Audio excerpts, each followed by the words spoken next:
আমার নাম? ওরা আমাকে ডাকে চোর, কেউ বলে ক্ষেত, কেউ বলে অপয়া। ওরা ভাবে আমি সব ভুলে গেছি সেই রাতের কথা, যখন পুরো গ্রাম আমার দিকে আঙ্গুল তুলেছিল। ভুলে গেছি আমার বাবার সেই অসহায় অপমানিত মুখটা। ওরা ওরা কিছুই ভুলেনি, শুধু ভুলার অভিনয় করে। ওরা জানে না আমি এখন আর সেই ক্ষেত ছেলেটি নেই। আমি ঘুরে দাঁড়িয়েছি, তবে হেরে গিয়ে নয়, ওদের সব হিসাব চুকিয়ে দেওয়ার জন্য। ওরা আমার পরিচয় কেড়ে নিয়েছিল, আমার সম্মান কেড়ে নিয়েছিল। এবার এবার আমি ওদের সব কিছু কেড়ে নেব। আমার সামনে এখন যে আসবে সে ভাববে আমি একজন সাধারণ ডেলিভারি বয়, কিন্তু সে জানে না এই ক্ষেত ছেলেটার এক ইশারায় পৃথিবীর অর্থনীতি উলটপালট হয়ে যায়। আর সে হলো মেহের। ও তো ওদেরই একজন। আমার গল্পের সবচেয়ে সুন্দর আর সবচেয়ে যন্ত্রণার অধ্যায়। ও জানে না ও যে অহংকারের চূড়ায় দাঁড়িয়ে আছে, সেই চূড়াটা ভাঙার জন্যই আমি আমার এই খেলাটা সাজিয়েছি। খেলাটা সবে মাত্র শুরু। নিউ ইয়র্কের 5th এভিনিউ, সকাল 10টা। ফুটপাথ লোকে লোকারণ্য, হলুদ ট্যাক্সি ক্যাবের অবিরাম স্রোত। চারপাশের বিশাল বিশাল বিলবোর্ডে ঝলমল করছে বিভিন্ন ব্র্যান্ডের বিজ্ঞাপন। মেহের পরনে তার পাওয়ার প্যাক্ট সাদা আরমানি স্যুট, চোখে প্রাদার সানগ্লাস। সে প্রায় দৌড়াচ্ছে, তার হাঁটা চলার ভঙ্গিতে আত্মবিশ্বাস ঠিকরে পড়ছে। সে বারবার তার ঘড়িটা দেখছে আর বিরক্তিতে কপাল কুঁচকাচ্ছে, এবং ফোনে তার বাবার সাথে কথা বলছে। বাবা, তুমি আর কতবার ফোন করবে? বললাম তো আমি ঠিকই পৌঁছে যাব। এনএন ট্রাকের হেড অফিস এখান থেকে বেশি দূরত্বের না, ডোন্ট ওয়ারি। মারে, এনএন টেক কোনো সাধারণ কোম্পানি নয়। ওদের সিইও মিস্টার জেড। জানি বাবা, জানি। মিস্টার জেড একজন রহস্যময় বিলিয়নিয়ার, যাকে কেউ কোনোদিন দেখেনি। আমি আমার হোমওয়ার্কও করে এসেছি। আর তুমি চিন্তা করছো কেন? তোমার মেয়ে লন্ডন বিজনেস স্কুল থেকে এমনি এমনি গোল্ড মেডেল পায়নি। আমি ওদের মার্কেটিংয়ের হেড পোস্টে নিয়ে ছাড়বো, তুমি শুধু দেখো। আচ্ছা আচ্ছা, বেস্ট অফ লাক মা। নার্ভাস হবি না। নার্ভাস? তোমার মেয়ে ভয় পেতে শেখেনি বাবা। ওকে, এখন ফোন রাখো, আমার মনোযোগ নষ্ট হচ্ছে। বাই। ফোনটা কেটে মেহের যখন ফুটপাতের মোড়ে ঘুরতে যাবে, ঠিক তখনই একটা কফি শপ থেকে বেরিয়ে আসা এক ডেলিভারি বয়ের সাথে তার সজোরে ধাক্কা লাগে। তার হাত থেকে ফাইলটা ছিটকে গিয়ে সব কাগজপত্র রাস্তায় ছড়িয়ে পড়ে, আর ডেলিভারি বয়ের হাত থেকে কফির ট্রেটা ছিটকে গিয়ে দুটো কাপের গরম কফি সরাসরি মেহেরের সাদা স্যুটের উপর পড়ে, বিশ্রী একটা বাদামি দাগ তৈরি করে। হায় আল্লাহ, আমার স্যুট! What the hell! চোখের মাথা খেয়েছো নাকি? দেখতে পাও না, ইডিয়েট কোথাকার! ওপস, I am so sorry ma'am. আমি সত্যি দেখিনি, প্লিজ। মেহের রাগে প্রায় কাঁপতে কাঁপতে মুখ তুলে তাকায়, আর ডেলিভারি বয়ের চেহারাটা দেখার সাথে সাথেই তার পুরো পৃথিবীটা যেন থমকে যায়। ছেলেটার পরনে একটা সাধারণ ডেলিভারি কোম্পানির ইউনিফর্ম, মাথায় ক্যাপ। নয়ন, তুই? আরে চেয়ারম্যানের মেয়ে, চিনতে পেরেছেন দেখছি। আমি তো ভাবছিলাম লন্ডনের বাতাসে উঠতে উঠতে হয়তো গ্রামের দুলুমাখা চেহারাগুলো ভুলেই গেছেন। তুই তুই এখানে নিউ ইয়র্কে এই ডেলিভারি বয়ের নোংরা পোশাক পরে? হা, তোর মতো একটা অপয়া অলক্ষণের চোরের মুখ দেখে আমার দিনটা আজ খারাপই হয়ে গেল। দূর। দিন তো আমারও খুব একটা ভালো যাচ্ছে না মিস মেহের। দুটো কফির টাকা এখন আমার বেতন থেকে কাটা যাবে, কিন্তু আপনার তো চিন্তা নেই। আপনার বাবা তো আরেকটা নতুন আরমানি স্যুট কিনে দেবেন। Shut up! একদম ফালতু কথা বলবি না তুই। তুই এখনো সেই একই রয়ে গেছিস, একটা খ্যাত, একটা চোর। তোর সাহস কি করে হয় আমার সামনে আসার? আমি তো আপনার সামনে আসিনি মিস মেহের, আপনি তো আমার গায়ের উপর এসে পড়লেন। নাকি এখনো গ্রামের সেই পুরনো অভ্যাসটা যায়নি, মানুষকে না দেখে ধাক্কা দেওয়ার? কি? আমি তোকে ধাক্কা দিয়েছি? তোর জন্য আমার জীবনের সবচেয়ে বড় ইন্টারভিউটা আজ নষ্ট হতে বসেছে। তুই ইচ্ছে করে এটা করেছিস, তাই না? আমাকে রাস্তায় দেখে? আপনাকে দেখে আমি ইচ্ছে করে ধাক্কা মারবো, তাও আবার আপনার মতো বদমেজাজি অহংকারী মেয়েকে? মিস মেহের, আপনি হয়তো ভুলে গেছেন পৃথিবীটা আপনার চারপাশে ঘুরে না। এই নিউ ইয়র্কের ব্যস্ত রাস্তা, এখানে মানুষ ধাক্কা খায় আবার উঠে দাঁড়িয়ে চলেও যায়। আপনার মতো রাস্তায় দাঁড়িয়ে সিন ক্রিয়েট করে না। সিনক্রেট? আমি সিনক্রেট করছি? তুই আমার $1,000,000 স্যুটটা নষ্ট করেছিস, আমার সব ইম্পর্টেন্ট কাগজপত্র। নয়ন শান্তভাবে হাঁটু গেড়ে বসে কর্দমাক্ত কাগজগুলো তুলতে তুলতে বলে, $1,000,000? আপনার স্যুটটা তো আরমানির ফল উইন্টার কালেকশনের, যার রিটেল প্রাইস $3,500 বেশি নয়। আর আপনার এই কাগজপত্র, এগুলো তো শুধু আপনার সার্টিফিকেটের ফটোকপি, অরিজিনাল তো নয়। এনএন টেকের মতো কোম্পানি কি আর ফটোকপি থেকে চাকরি দেয়? তুই এনএন ট্রেক এর কথাও জানিস? ডেলিভারি বয়দের অনেক কিছু জানতে হয় মিস মেহের। কোন বিল্ডিংয়ে কোন কোম্পানি আছে, কার সিইও কেমন, সব খবর আমাদের রাখতে হয়। তাহলে তো এটাও জানিস আমি আজ ওই কোম্পানির মার্কেটিংয়ের হেড পোস্টের জন্য ইন্টারভিউ দিতে যাচ্ছি, যে পোস্টের স্টার্টিং স্যালারি শুনলে তোর মতো ছেলেরা অজ্ঞান হয়ে যাবে। আর তুই এখনো সেই ডেলিভারি বয় রয়ে গেলি। তোর ভাগ্যটা তোর গায়ের রঙের মতোই, তাই না? কালো, নিকোষ কালো।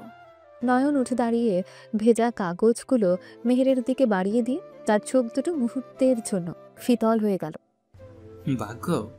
ভাগ্য তো মানুষ নিজেই করে মিস মেহের। আর রং, কয়লার রঙও তো কালোই হয়, কিন্তু ওর ভেতরটায় আগুন জ্বালানোর ক্ষমতা রাখে। আবার বড় বড় কথা। তোর এই ফিলোসফি শোনার জন্য আমি এখানে দাঁড়াইনি। তুই এখনো কি মানুষের জিনিস চুরি করার অভ্যাস ছাড়তে পারিসনি?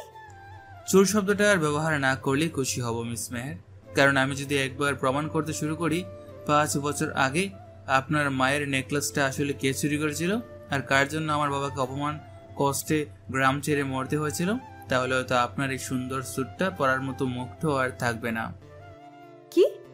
তুই আমাকে? আমি কিছুই বলিনি, আমি শুধু একটা সম্ভাবনার কথা বলছি। ঠিক তখনই একজন পুলিশ অফিসার তাদের দিকে এগিয়ে আসে। Is there a problem here ma'am? Oh no officer, no problem, just a little accident. Actually, officer, this lady is a bit stressed out. She has a big job interview at NN Tech, and I accidentally spilled coffee on her suit. I was just apologizing. Oh, I see. Well, ma'am, best of luck for your interview. Intake is a tough place to get into. Police officer চলে গেল। মেহের নয়নের দিকে হতভম্ব হয়ে তাকিয়ে রইল। তুই এত ভালো ইংরেজি? কি করবো কন, ডেলিভারি দিতে 2-4টা ইংরেজি কথা তো শিখতে হয়, নাইলে তো আর সাহেবদের লোকে কথা কন যায় না। তুই একটা আস্ত শয়তান। তুই আমার সাথে অভিনয় করছিস? অভিনয় তো আপনি বলছেন মিস মেহের, ভদ্রতার অভিনয়। যাই হোক, আপনার ইন্টারভিউর জন্য দেরি হয়ে যাচ্ছে। এক পা এগিয়ে এসে খুব নিচু গলায় আবার বলে, তবে যাওয়ার আগে একটা শেষ টিপস দিয়ে যাই। তোর কোনো টিপসের আমার দরকার নেই। আছে, কারণ আপনি যে অহংকারটা গায়ে মেখে ঘুরছেন, ওটা আপনার দামি স্যুটের চেয়েও দ্রুত আপনাকে নিচে নামিয়ে দেবে। এনএনটেক বাঘের খাঁচা মিস মেহের, ওখানে আপনার মতো অহংকারী রাজকুমারীরা বেশিক্ষণ টিকতে পারে না। ওরা সার্টিফিকেট দেখে না, ওরা মানুষের ভেতরের রূপটা দেখে। তোর এত সাহস? তুই আমাকে? আমি আপনাকে কিছু বলিনি, আমি শুধু আপনাকে আপনার ভবিষ্যৎটা দেখিয়ে দিলাম। নয়ন একটু দূরে সরে গিয়ে রাস্তার উল্টো দিকে তাকিয়ে আবার বলে, হয়েছে, আপনার জন্য আমার তরফ থেকে একটা ছোট্ট উপহার। মানে? মেহের দেখল রাস্তার উপাস থেকে একজন লোক দৌড়ে আসছে। তার হাতে NN টেক এর লোগো দেওয়া একটা ফাইল। ম্যাম, আপনি কি মিস মেহের মির্জা? হ্যাঁ। ম্যাম, এটা আপনার জন্য। আমাদের সিইও মিস্টার জেড আপনার জন্য এই ফাইলটা পাঠিয়েছেন, আপনার ইন্টারভিউয়ের জন্য। মেহের হতভম্ব হয়ে ফাইলটা হাতে নিল। ভেতরে তার সব সার্টিফিকেটের নিখুঁত লেমিনেটেড কপি আর তার ইন্টারভিউয়ের জন্য প্রয়োজনীয় সব কাগজপত্র সাজানো। কিন্তু কিভাবে? কে? সে মুখ ঘুরিয়ে নয়নের দিকে তাকাতেই দেখল নয়ন সেখানে নেই। সে যেন বাতাসে মিলিয়ে গেছে। মেহের সেখানে রাস্তার মাঝখানে স্তব্ধ হয়ে দাঁড়িয়ে রইল, তার হাতে NN টেকের ফাইল, তার স্যুটে কফির দাগ। সে ঘড়ির দিকে তাকিয়ে দেখল ইন্টারভিউয়ের আর মাত্র 5 মিনিট বাকি। মেহের কোনো মতে নিজেকে সামলে প্রায় দৌড়ে NN টেকের বিশাল কাঁচের বিল্ডিংটার লবিতে প্রবেশ করল। লবিটা কোনো অফিসের মতো নয়, যেন কোনো ফিউচারিস্টিক আর্ট গ্যালারি। রিসেপশনিস্ট বলেন, How can I help you, ma'am? আমি আমার একটা ইন্টারভিউ আছে মার্কেটিং হেড পোস্টের জন্য। আমার নাম Meher Mirza. Oh, yes, Miss Mirza. We have been expecting you, but you are 5 minutes late. আমি জানি, আই এম সো সরি। রাস্তায় একটা ছোট্ট accident. It's okay. Please come with me. Board মেম্বাররা আপনার জন্য অপেক্ষা করছেন। মেহের রিসেপশনিস্টকে অনুসরণ করে একটা এলিভেটরের দিকে এগোলো। সে দেখল অফিসের সবাই অসম্ভব রকম প্রফেশনাল এবং বাস্তব। চারদিকের একটা নীরব কিন্তু তীব্র কর্মচাঞ্চল্য। এলিভেটরটা এসে থামল বিল্ডিংয়ের সর্বোচ্চ তলায়, CEO's floor.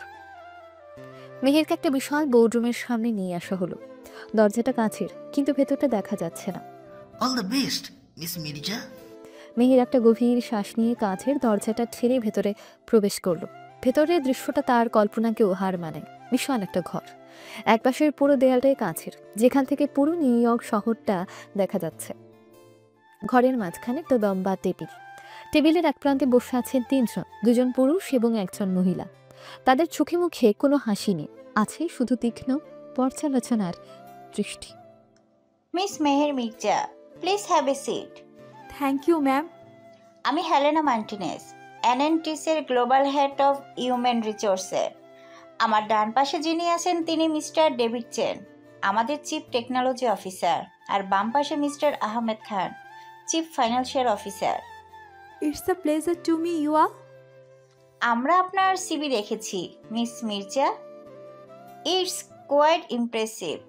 London business school থেকে গোল্ড মেডেল, হার্ভার্ডে সামার কোর্স, মাল্টিপল অ্যাওয়ার্ডস। কিন্তু এগুলো তো শুধু কাগজ। আমরা কাগজে বিশ্বাস করি না মিস মির্জা, আমরা বিশ্বাস করি পারফরমেন্সে। আর আপনি আজ 5 মিনিট লেট করেছেন। Ma'am, I am extremely sorry for that. রাস্তায় একটা অপ্রত্যাশিত দুর্ঘটনা। আমরা অজুহাতেও বিশ্বাস করি না। এনএনটিসের সময়ের চেয়ে মূল্য আর কিছুই নেই। যাই হোক, যেহেতু আপনি আমাদের বিশেষ অতিথি তালিকাভুক্ত একজন প্রার্থী, তাই আমরা আপনাকে একটা সুযোগ দিচ্ছি। বিশেষ অতিথি? ইয়েস, আমাদের সিইও মিস্টার জেড পার্সোনালি আপনার প্রোফাইলটা শর্টলিস্ট করেছেন। কি, মিস্টার জ্যাড নিচে? So no pressure, but don't disappoint him.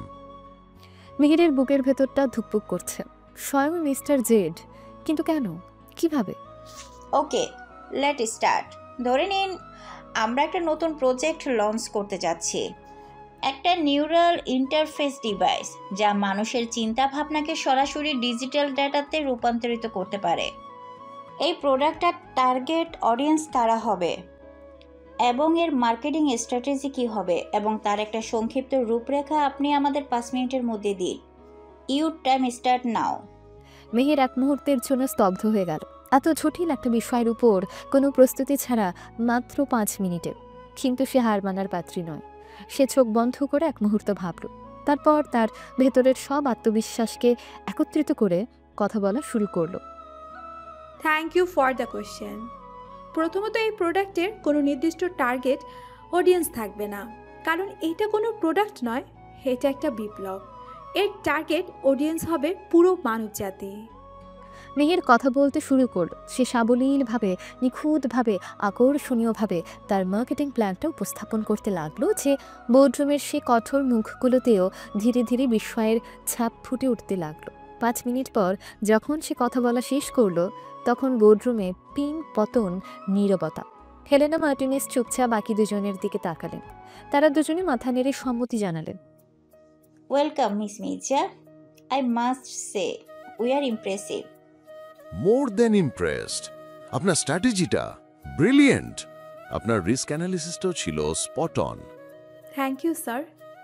So you are offering you the job marketing head NNTC global. আপনার স্টার্টিং স্যালারি হবে বছরে $3,50,000 US। অঙ্ক শুনে মেহেরের চোখ দুটো বড় বড় হয়ে গেল। কিন্তু মেহের খুশিতে ভেসে যাওয়ার আগেই হেলেনা মার্টিনেজ তার আসল বোমাটা ফাটালেন। তবে আমাদের কিছু ছোট্ট ছোট্ট শর্ত আছে। কি শর্ত ম্যাম? স্যালারির সাথে আপনি পাবেন আনলিমিটেড হেলথ ইন্স্যুরেন্স, ম্যানহান্টে একটি কর্পোরেট অ্যাপার্টমেন্ট এবং কোম্পানির শেয়ারে একটি অংশ। আই বিলিভ অফারটা যথেষ্ট আকর্ষণীয়। It's more than I expected. Thank you so much. You are welcome. তবে আমাদের কোম্পানিতে জয়েন করার আগে আপনাকে কিছু কঠোর নিয়ম এবং শর্তাবলী মেনে চলতে হবে। এনএনটিচ শুধু একটা কোম্পানি নয় miss Mirza, it's a cult. এখানে আমরা সর্বোচ্চ পারফরমেন্স এবং সর্বোচ্চ ডিসিপ্লিন আশা করি। আমি যে কোনো শর্ত মানতে রাজি আছি ম্যাম। Let's see. তিনি একটা ট্যাবলেট তুলে নিয়ে স্লাইড করতে শুরু করলেন। প্রথমত, এনএনটিচের কোনো কর্মচারী, বিশেষ করে এক্সিকিউটিভ লেভেলের কেউ কোম্পানির অভ্যন্তরীণ কোনো তথ্য, প্রজেক্ট বা স্ট্র্যাটেজি নিয়ে এমনকি নিজের পরিবারের সাথেও আলোচনা করতে পারবে না। আপনার প্রতিটি ফোন কল, প্রতিটি ইমেল আমরা সিকিউরিটি সিস্টেমের আওতায় মনিটর করা হবে। এটাকে বলে total confidential close. Okay, I understand. দ্বিতীয়ত, আপনার সোশ্যাল মিডিয়ায় অ্যাক্টিভিটি। আপনি আজ থেকে আপনার ব্যক্তিগত কোনো ফেসবুক, ইনস্টাগ্রাম বা টুইটার অ্যাকাউন্ট ব্যবহার করতে পারবেন না। আপনার একটা পাবলিক প্রোফাইল থাকবে যা কোম্পানির পলিসি অনুযায়ী আমাদের পিআরটি ম্যানেজ করবে। আপনি কোম্পানির মানহানি হয় এমন কোনো ব্যক্তিগত সম্পর্কে বা বিতর্কে জড়াতে পারবেন না। মানে আমার কোনো পার্সোনাল লাইফ থাকবে না? আপনার পার্সোনাল লাইফ থাকবে, কিন্তু সেটা হবে এনএনটিচের ব্র্যান্ড ইমেজের সাথে সরঞ্জামপূর্ণ। তৃতীয়ত, কোম্পানির সাথে আপনাকে সপ্তাহে 7 দিন 24 ঘন্টা অ্যাভেলেবেল থাকতে হবে। যদি রাতে 3টের সময়ও সিও আপনাকে কোনো মিটিংয়ের জন্য ডাকেন, আপনাকে আসতে হবে। কোনো অজুহাত গ্রহণযোগ্য হবে না। I see. এবং সর্বশেষ কিন্তু সবচেয়ে গুরুত্বপূর্ণ সত্য, তিনি ট্যাবলেটটা নামিয়ে রেখে সরাসরি মিহিরের চোখের দিকে তাকালেন। আপনাকে একটা চুক্তিতে স্বাক্ষর করতে হবে। আমরা এটাকে বলি 5 ইয়ার আয়রন কার্ড কন্ট্রাক্ট। 5 ইয়ার? হ্যাঁ, এই চুক্তি অনুযায়ী আপনি আগামী 5 বছরের জন্য কোনোভাবে এই চাকরি ছাড়তে পারবেন না। কোনো ব্যক্তিগত কারণ, কোনো পারিবারিক সমস্যা, এমনকি এর চেয়েও ভালো কোনো অফার পেলেও না। আপনি যদি চুক্তি ভঙ্গ করেন তাহলে আপনাকে কোম্পানির ক্ষতিপূরণ হিসাবে $10 মিলিয়ন জরিমানা দিতে হবে এবং এনএনটিস আপনার বিরুদ্ধে এমন আইনি ব্যবস্থা নেবে যা আপনার ভবিষ্যৎ ক্যারিয়ারকে শুধু আমেরিকা নয়, সারা পৃথিবীতে চিরদিনের জন্য ধ্বংস করে দিতে পারে। সোজা কথায়, আপনি আর কোনো দিনই কর্পোরেট জগতে কাজ করতে পারবেন না। কি? এটা তো প্রায় বন্ড লেভেলের মতো দেখাচ্ছে। আপনি সেরকমই ভাবতে পারেন। আমরা আমাদের টপ লেভেলের এমপ্লয়ীদের উপর অনেক ইনভেস্ট করি। আমরা আমাদের গোপনীয় স্ট্র্যাটেজি, আমাদের ভবিষ্যৎ পরিকল্পনা সব কিছুই তাদের সাথে শেয়ার করি। আমরা চাই না তারা আমাদের গোপনীয় তথ্যগুলো শিখে 1-2 বছর পর আমাদেরই কোনো কম্পিটিটর কোম্পানিতে জয়েন করুক। এনএনটিচ হয় আপনার ক্যারিয়ারের শুরু অথবা শেষ, মাঝামাঝি কোনো পথ আমাদের এখানে নেই। কিন্তু 5 বছর, এটা তো অনেক লম্বা সময়। এর মধ্যে আমার জীবনে অনেক কিছুই হতে পারে। সিদ্ধান্ত আপনার মিস মির্জা। আমরা আপনাকে জোর করছি না। আপনি চাইলে এই অফারটা প্রত্যাখ্যান করতেই পারেন। বাহিরে আপনার মতো আরও অনেক গোল্ড মেডালিস্ট অপেক্ষা করছে, কিন্তু তারা হয়তো এনএনটিচের মার্কেটিং হেড হওয়ার সুযোগটাও আর কোনোদিনও পাবে না। হেলেনা মার্টিনেজ চুক্তিপত্রটা মেহেরের দিকে বাড়িয়ে দিলেন। মেহেরের মাথায় তখন তীব্র দ্বন্দ্ব। একদিকে তার স্বপ্নের চাকরি, অকল্পনীয় বেতন আর এনএনটেকের মতো কোম্পানিতে কাজ করার সুযোগ, অন্যদিকে এই ভয়ঙ্কর লৌহ কঠিন চুক্তি যা তাকে আগামী 5 বছরের জন্য প্রায় পরাধীন করে ফেলবে। তার একবার মনে হলো সে না করে দেয়, কিন্তু পরক্ষণে তার চোখের সামনে ভেসে উঠল নয়নের সেই ব্যঙ্গাত্মক হাসিটা। আপনার এই অহংকার আপনাকে নিচে নামিয়ে দেবে। মেহেরের জেদটা আবার জেগে উঠল। নিজে নিজে বলে, না, আমি হাঁটতে পারি না। আমি ওকে দেখিয়ে দেব আমি কি করতে পারি। সে আর কোনো কিছু না ভেবে টেবিল থেকে কলমটা তুলে নিল এবং চুক্তিপত্রের নির্দিষ্ট জায়গায় কাঁপা কাঁপা হাতে স্বাক্ষর করে দিল। Welcome to the family, miss Meher Mirza. Or should I say welcome to the golden gauge. পরের সোমবার মেহেরের জীবনের এক নতুন অধ্যায়ের শুরু। সে তার সেরা বিজনেস অ্যাটায়ার পরে বুকে একরাশ উত্তেজনার গর্ব নিয়ে এনএনটেকের হেড অফিসে প্রবেশ করল। সেই লৌহ কঠিন চুক্তিটা তার মাথায় ঘুরপাক খাচ্ছে, কিন্তু একই সাথে বিশ্বের সেরা এক কোম্পানিতে মার্কেটিং হেড হিসেবে যোগ দেওয়ার আনন্দটা তার সব দ্বিধাকে ছাপিয়ে গেছে। এইচআর ডিপার্টমেন্ট থেকে একজন এক্সিকিউটিভ এমা তাকে রিসিভ করলো। Good morning miss Mirza, welcome to NN tech. আমি এমা, আমি আপনাকে আপনার অফিস আর টিমের সাথে পরিচয় করিয়ে দেব। Thank you Emma, it's a pleasure. আমরা সবাই আপনাকে পেয়ে খুব এক্সাইটেড ম্যাম। আপনার ইন্টারভিউয়ের প্রেজেন্টেশনটা নিয়ে এখনও পুরো অফিসে আলোচনা হচ্ছে। তাই নাকি? ভালোই লাগছে শুনে। চলুন আমি আপনাকে আপনার অফিসের দিকে নিয়ে যাই। এটা এই ফ্লোরের সবচেয়ে কর্নারের সুইটটা। এখান থেকে সেন্ট্রাল পার্কের ভিউটা অসাধারণ। তারা দুজন একটা প্রশস্ত ব্যস্ত করিডোর দিয়ে হেঁটে যাচ্ছিল। চারদিকে কাঁচের দেয়াল ঘেরা অফিস, সবাই অসম্ভব রকম প্রফেশনাল এবং কাজে ব্যস্ত।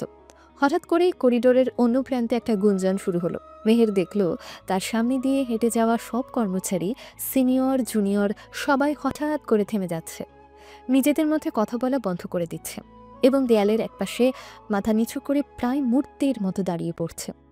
কি হয়েছে মা? সবাই এভাবে দাঁড়িয়ে পড়ছে কেন? কোনো ফায়ার ডিল হচ্ছে নাকি, নাকি কোনো সেলিব্রিটি এসেছে?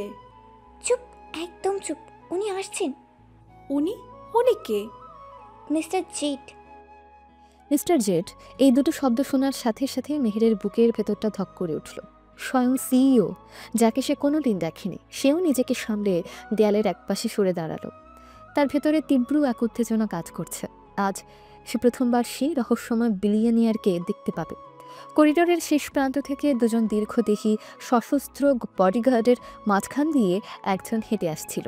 তার হাঁটার ভঙ্গিতে ছিল রাজার মতো গরিমা। পরনে তার টম ফোর্ডের কাস্টম মেড স্যুট, যা তার পারফেক্ট শরীরে নিখুঁতভাবে ফিট হয়েছে। তার চুলগুলো স্টাইল করে আছড়ানো, হাতে প্যাটেক ফিলিপের ঘড়ি। কিন্তু লোকটি যখন ধীরে ধীরে তাদের কাছাকাছি আসতে লাগলো, তখন মেহেরের চোখ দুটো বিস্ময়ে, অবিশ্বাসে বড় বড় হয়ে গেল। লোকটা ঠিক তাদের সামনে এসে দাঁড়ালো, থামলো। সে ঘুরে দাঁড়ালো, আর তার মুখটা দেখার সাথে সাথে মেহেরের পায়ের নিচের মাটি যেন 10,000 ফুট দেবে গেল।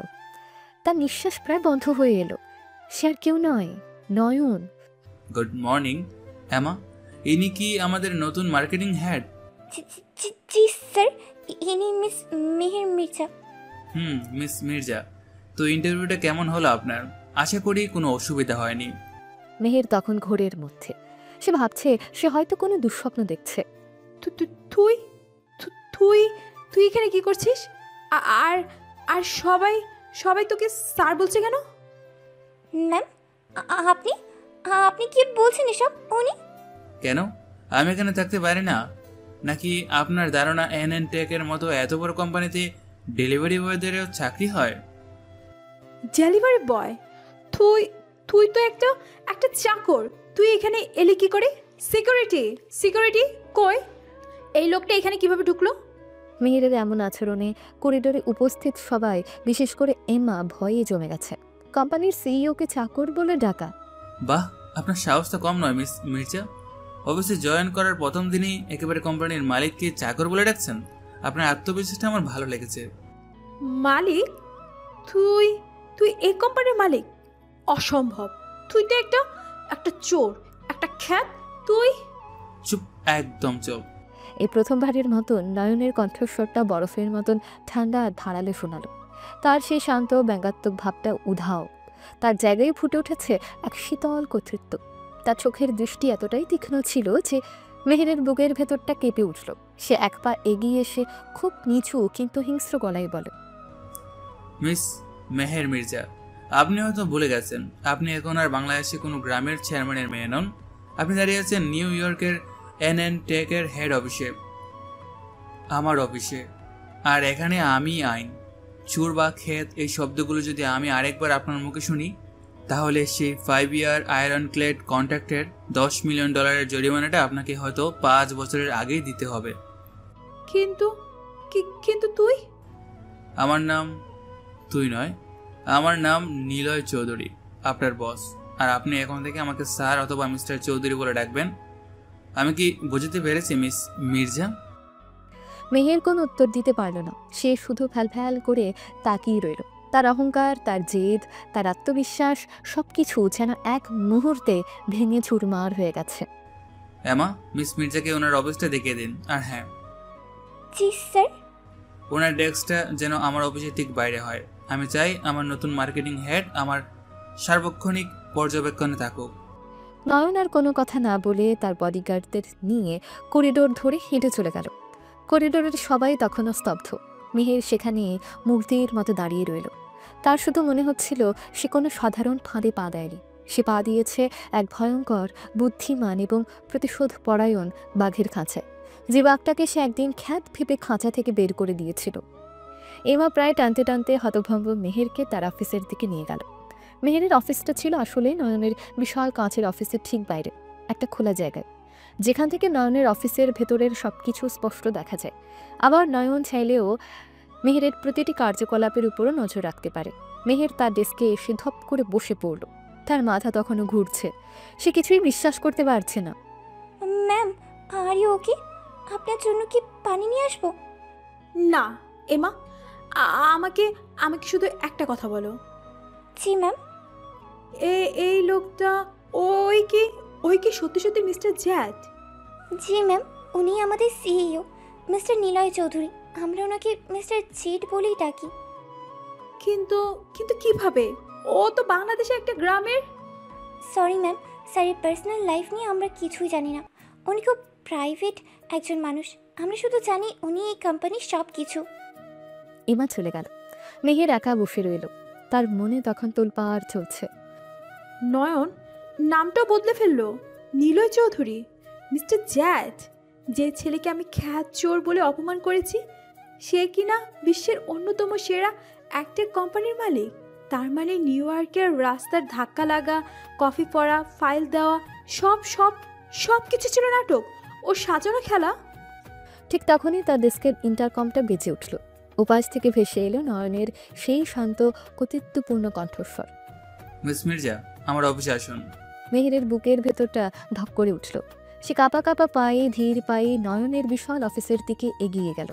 নয়ন তার এক্সিকিউটিভ চেয়ারে বসে শহরের স্কাইলাইনের দিকে তাকিয়েছিল। মেহেরকে ঢুকতে দেখে সে তার চেয়ারটা ঘোরালো। আসুন মিস মির্জা, বসুন। তুই সরি, মানে তুমি আমার সাথে এই খেলাটা কেন খেললে? খেলা? আমি তো কোনো খেলা খেলিনি। আমি তো শুধু আপনাকে আপনার স্বপ্নের চাকরিটা দিয়েছি। স্বপ্নের চাকরি নাকি প্রতিশোধের ফাঁদ? তুমি আগে থেকে জানতে যে আমি এখানে ইন্টারভিউ দিতে আসছি। তুমি ইচ্ছে করে আমার সাথে? হ্যাঁ, আমি জানতাম। আমি তো আপনাকে এখানে আনিয়েছি। আপনার সিভিটা আমি শর্ট লিস্ট করেছিলাম। কেন? আমাকে অপমান করার জন্য? আমাকে ছোট করার জন্য? শুরু তো আপনি আমাকে করেছিলেন মেহের, 5 বছর আগে। কোনো প্রমাণ ছাড়া সবার সামনে। আমি তো শুধু আপনাকে আপনার নিজের প্রতিচ্ছবিটা দেখাচ্ছি যে যাকে আপনি খ্যাত চোর ভেবেছিলেন, সে চাইলেই আপনাকে তার পায়ের নিচে রাখতে পারে। তুমি একটা সাইকো। তুমি হয়তো। আর আপনি এখন আমার এই সাইকো কোম্পানিরই একজন কর্মচারী। তাই দয়া করে প্রফেশনাল এটিকেট বজায় রাখুন আর আমাকে স্যার বলে সম্বোধন করুন। আমি তোমাকে স্যার ডাকবো না, নেবার। ডাকতে আপনাকে হবে, নয়তো সেই আয়রন ক্লেড কন্ট্রাক্টের কথা তো মনেই আছে, $10 মিলিয়ন। আপনার বাবার হয়তো অনেক টাকা, কিন্তু এই টাকাটা শোধ করতে হলে আপনাদের পুরো মির্জা গ্রুপকে হয়তো পথে বসতে হবে। তুমি আমাকে ব্ল্যাকমেল করছো? ব্ল্যাকমেল নয়, রিমাইন্ডার। আমি শুধু আপনাকে আপনার বর্তমান অবস্থাটা মনে করে দিচ্ছি। আপনি এখন আর চেয়ারম্যানের মেয়ে নন, আপনি আমার কর্মচারী, আমার কেনা গোলাম, আগামী 5 বছরের জন্য। আমি এই চাকরিটা করব না। আমি এক্ষুনি রিজাইন দেব। করুন, আমার কোনো আপত্তি নেই। আমার লিগ্যাল টিম আপনার রেজিগনেশন লেটারের অপেক্ষাতেই আছে, সাথে $10 মিলিয়ন চেকটাও রেডি রাখবেন। মেহের বুঝতে পারল সে সব দিক থেকে ফেসে আছে। তার আর কোনো পথ খোলা নেই। চোখের জল মুছে তীব্র ঘৃণা নিয়ে বলে, কি করতে হবে আমাকে? এই নিন কিছু ফাইল, আপাতত এই ফাইলগুলো পড়ুন। এগুলো আমাদের আগামী 6 মাসের মার্কেটিং স্ট্র্যাটেজি। আমি চাই কাল সকালের মধ্যে আপনি এর উপর ভিত্তি করে একটা নতুন আরো ভালো প্রেজেন্টেশন তৈরি করবেন। এক রাতের মধ্যে? এটা তো অসম্ভব। টেকের অসম্ভব বলে কোনো শব্দ নেই মিস মির্জা। হয়তো আপনি কাজটা করবেন, নয়তো চুক্তির শর্ত অনুযায়ী। ব্যাস হয়েছে। আমার মনে আছে $10 মিলিয়ন করব, আমি করব।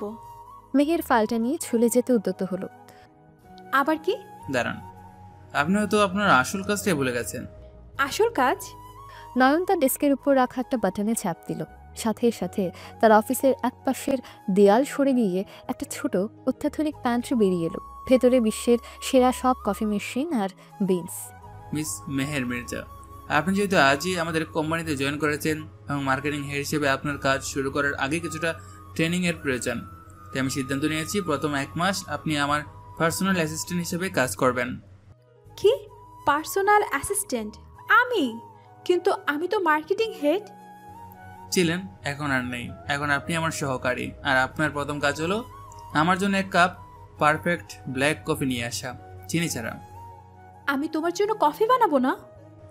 বানাবেন, কারণ এটা আপনার বসের আদেশ, আর বসের আদেশ অমান্য করাটাও কিন্তু চুক্তিভঙ্গের শামিল। নয়ন তার পা দুটো সামনে টেবিলের উপর তুলে দিল। তার পরনে চকচকে অক্সফোর্ড শু।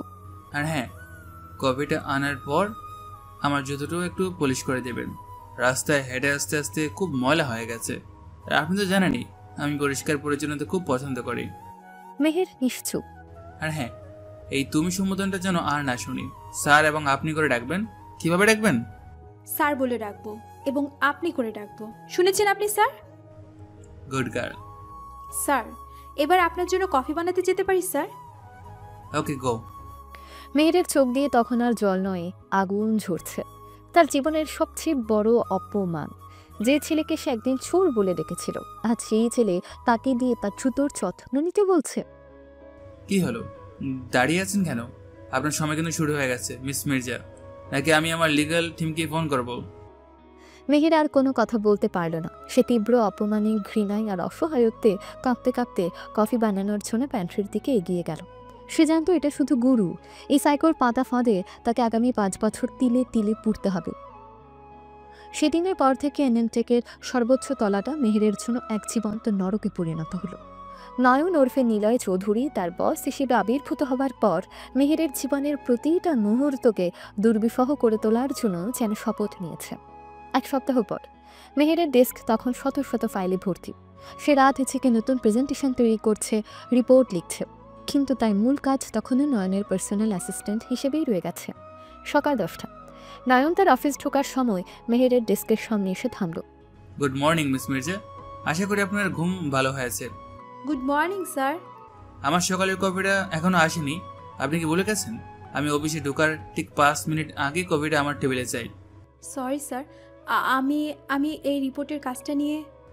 রিপোর্ট তো মার্কেটিং টিমের অন্যরাও করতে পারে, কিন্তু আমার কফি ওটা বানানোর এক্সক্লুসিভ অধিকার তো শুধু আপনারই, তাই না? যান, নিয়ে আসুন। মেহের দাঁতে দাঁত চেপে উঠে দাঁড়ালো। সে যখন প্যান্ট্রির দিকে যাচ্ছে তখন নয়ন আবার তাকে ডাকলো। ওহ, আর হ্যাঁ মিস মির্জা, জি স্যার। আজ আমার লাঞ্চটা বাইরে থেকে আনবেন না, আপনি বানাবেন। কি? আমি আপনার জন্য রান্না করব? কেন পারবেন না? আমি তো খুব সাধারণ বাংলাদেশি খাবার খাই, যেমন ধরুন আলু ভর্তা, ডাল আর ভাত। পারবেন তো বানাতে, নাকি লন্ডনে থাকার কারণে আপনারা এসব খেত খাবার খাওয়া ভুলে গেছেন? আমি পারবেন না এটা বলার কোনো অপশন আপনার কাছে নেই।